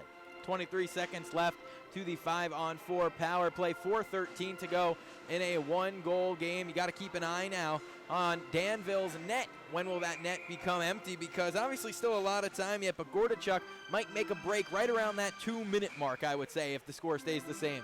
Demon and Zalak on the draw. It's loose in the circle. Cutting trying to get it deeper. Hoagland's able to clear it out through center. It's a bouncing puck to the left of Taylor. He knocks it down. Bormanis forces his hand, and Ryan Marker corrals. He nearly loses it behind his own net, but now he gets it back, and he'll play it ahead to Kalinin. Kalinin throws it across for Demon, but that pass is intercepted by Troy Murray, and now Hoagland is able to clear it back out. Power play time is up. We're under 3:45 to go in the third period. Delaware leading 4-3. Bormanis harassing DeCristofaro behind the net, but Ryan Marker comes away with it and is able to get it out of the Delaware zone. Puck pops up at center. Zalak swings and misses at it. Now Ryan Marker carries it back into the Danville zone. Back around behind the net, threw one in front. Was looking for Taylor Cutting, but I don't think Cutting was quite ready for it. And Kieran Devine will play it back at center. Marker holding at the red line. Across for Evan McIntosh. McIntosh will just chip it in deep. 3:15 to go. Thunder lead by 1. Troy Murray plays it ahead to Stern, who scored a goal tonight. Across for Bormanis. He's wedged off the puck by Evan McIntosh. And now Jordan Clark, he'll just go ahead and carry it through the neutral zone across the red line and just backhand it in. Gordichuk will glove that down, and he'll hold for a stoppage of play. 2:57 to go with the Thunder holding on to a 1-goal lead. It's a great play by Clark. He saw some open space on the ice, got to the red line, and just chips it deep. Finds the glove also of Gordichuk, and they get an offensive zone faceoff. Tell you what, his Thunder debut, you got to like what you've seen out of Jordan Clark tonight. He's played very well on the blue line for the Thunder. 2:50 to go. Bukow loses his footing in front. Brennan Young with a backhand shot, and Gordichuk covers up. Oh, what a helpless feeling that's got to be if you're Ben Bukow when you just lose your edge like that and the puck goes in front of the net. Lose your edge, puck rolls right into the most dangerous area on the ice in front of your own net. You got Eric Masters and Brennan Young, the only two there. Young tried to go back to the backhand on there, but Hogwood recovered just in time for Bukow. 2:48 to go. McIntosh and Atkins on the draw. Atkins wins it. Hoagland behind his own net. He almost stumbled a bit and was able to get it to Troy Murray, but then he had his pocket picked by Brennan Young. Eric Masters now will work along the near wall. Back to the point, Kieran Devine. He'll play it off the wall to Brennan Young. Young couldn't get through Atkins, though, and he's able to get it ahead to Quintas.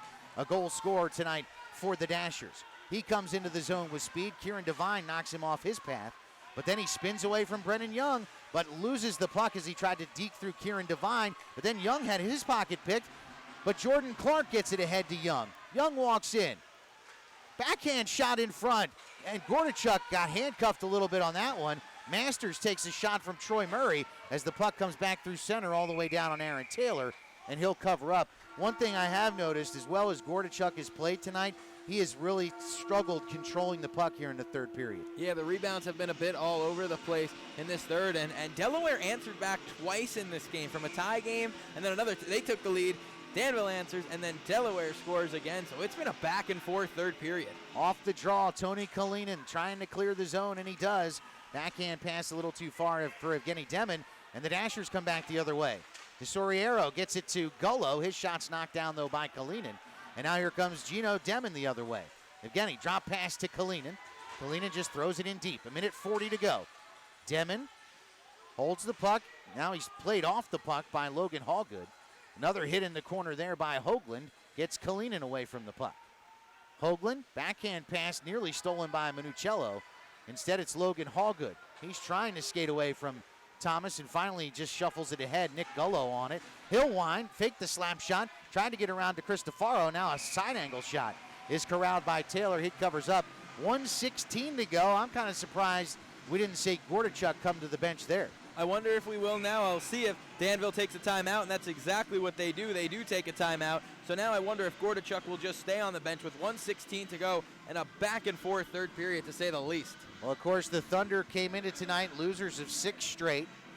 And you know as well as I do, if they're able to hold on to this one-goal advantage, those in attendance tonight who have been longing to see another win since the last victory, the last home victory actually came opening weekend.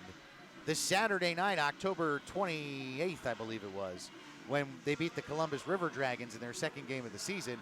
They haven't seen a win here at the Center Ice Arena since. Right, and I have not been here. I was not here that opening weekend against Columbus. I have not seen a win here at the Center Ice Arena. I was with the team in Menor when they got their second win of the season, but now the Delaware Thunder are looking for their second home win of the season, and this could get the guys going if they do find a way to win. Sometimes it's the little things. All it takes is one win to spark a team. You saw it happen with Danbury. They had a slow start since 7 straight. Right.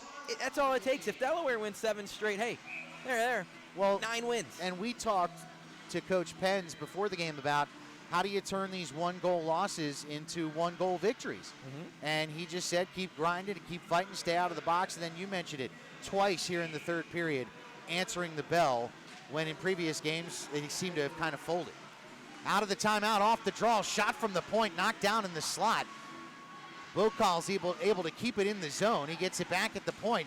He'll walk it into the slot. Backhand shot through traffic, and Taylor's able to cover up. Atkins right over top of him. I'm not sure how Aaron Taylor even saw that puck, but somehow it stayed out of the net with 1:02 to go. Puck was rolling around behind Taylor, it looked like, and he reached back to keep it out there. And Aaron Taylor had a lot of traffic in front, and I'd like to see him keep his composure here. Obviously, it's been bump and tug for both goalies here as they've both been run, poked. We'll see here. 1:02 to go. Empty net on the other end. Contrato on Atkins. Atkins wins the draw. Hoagland shot from the point. Taylor is able to knock it down and again cover up as he was able to get to it before Stern could get his stick on it.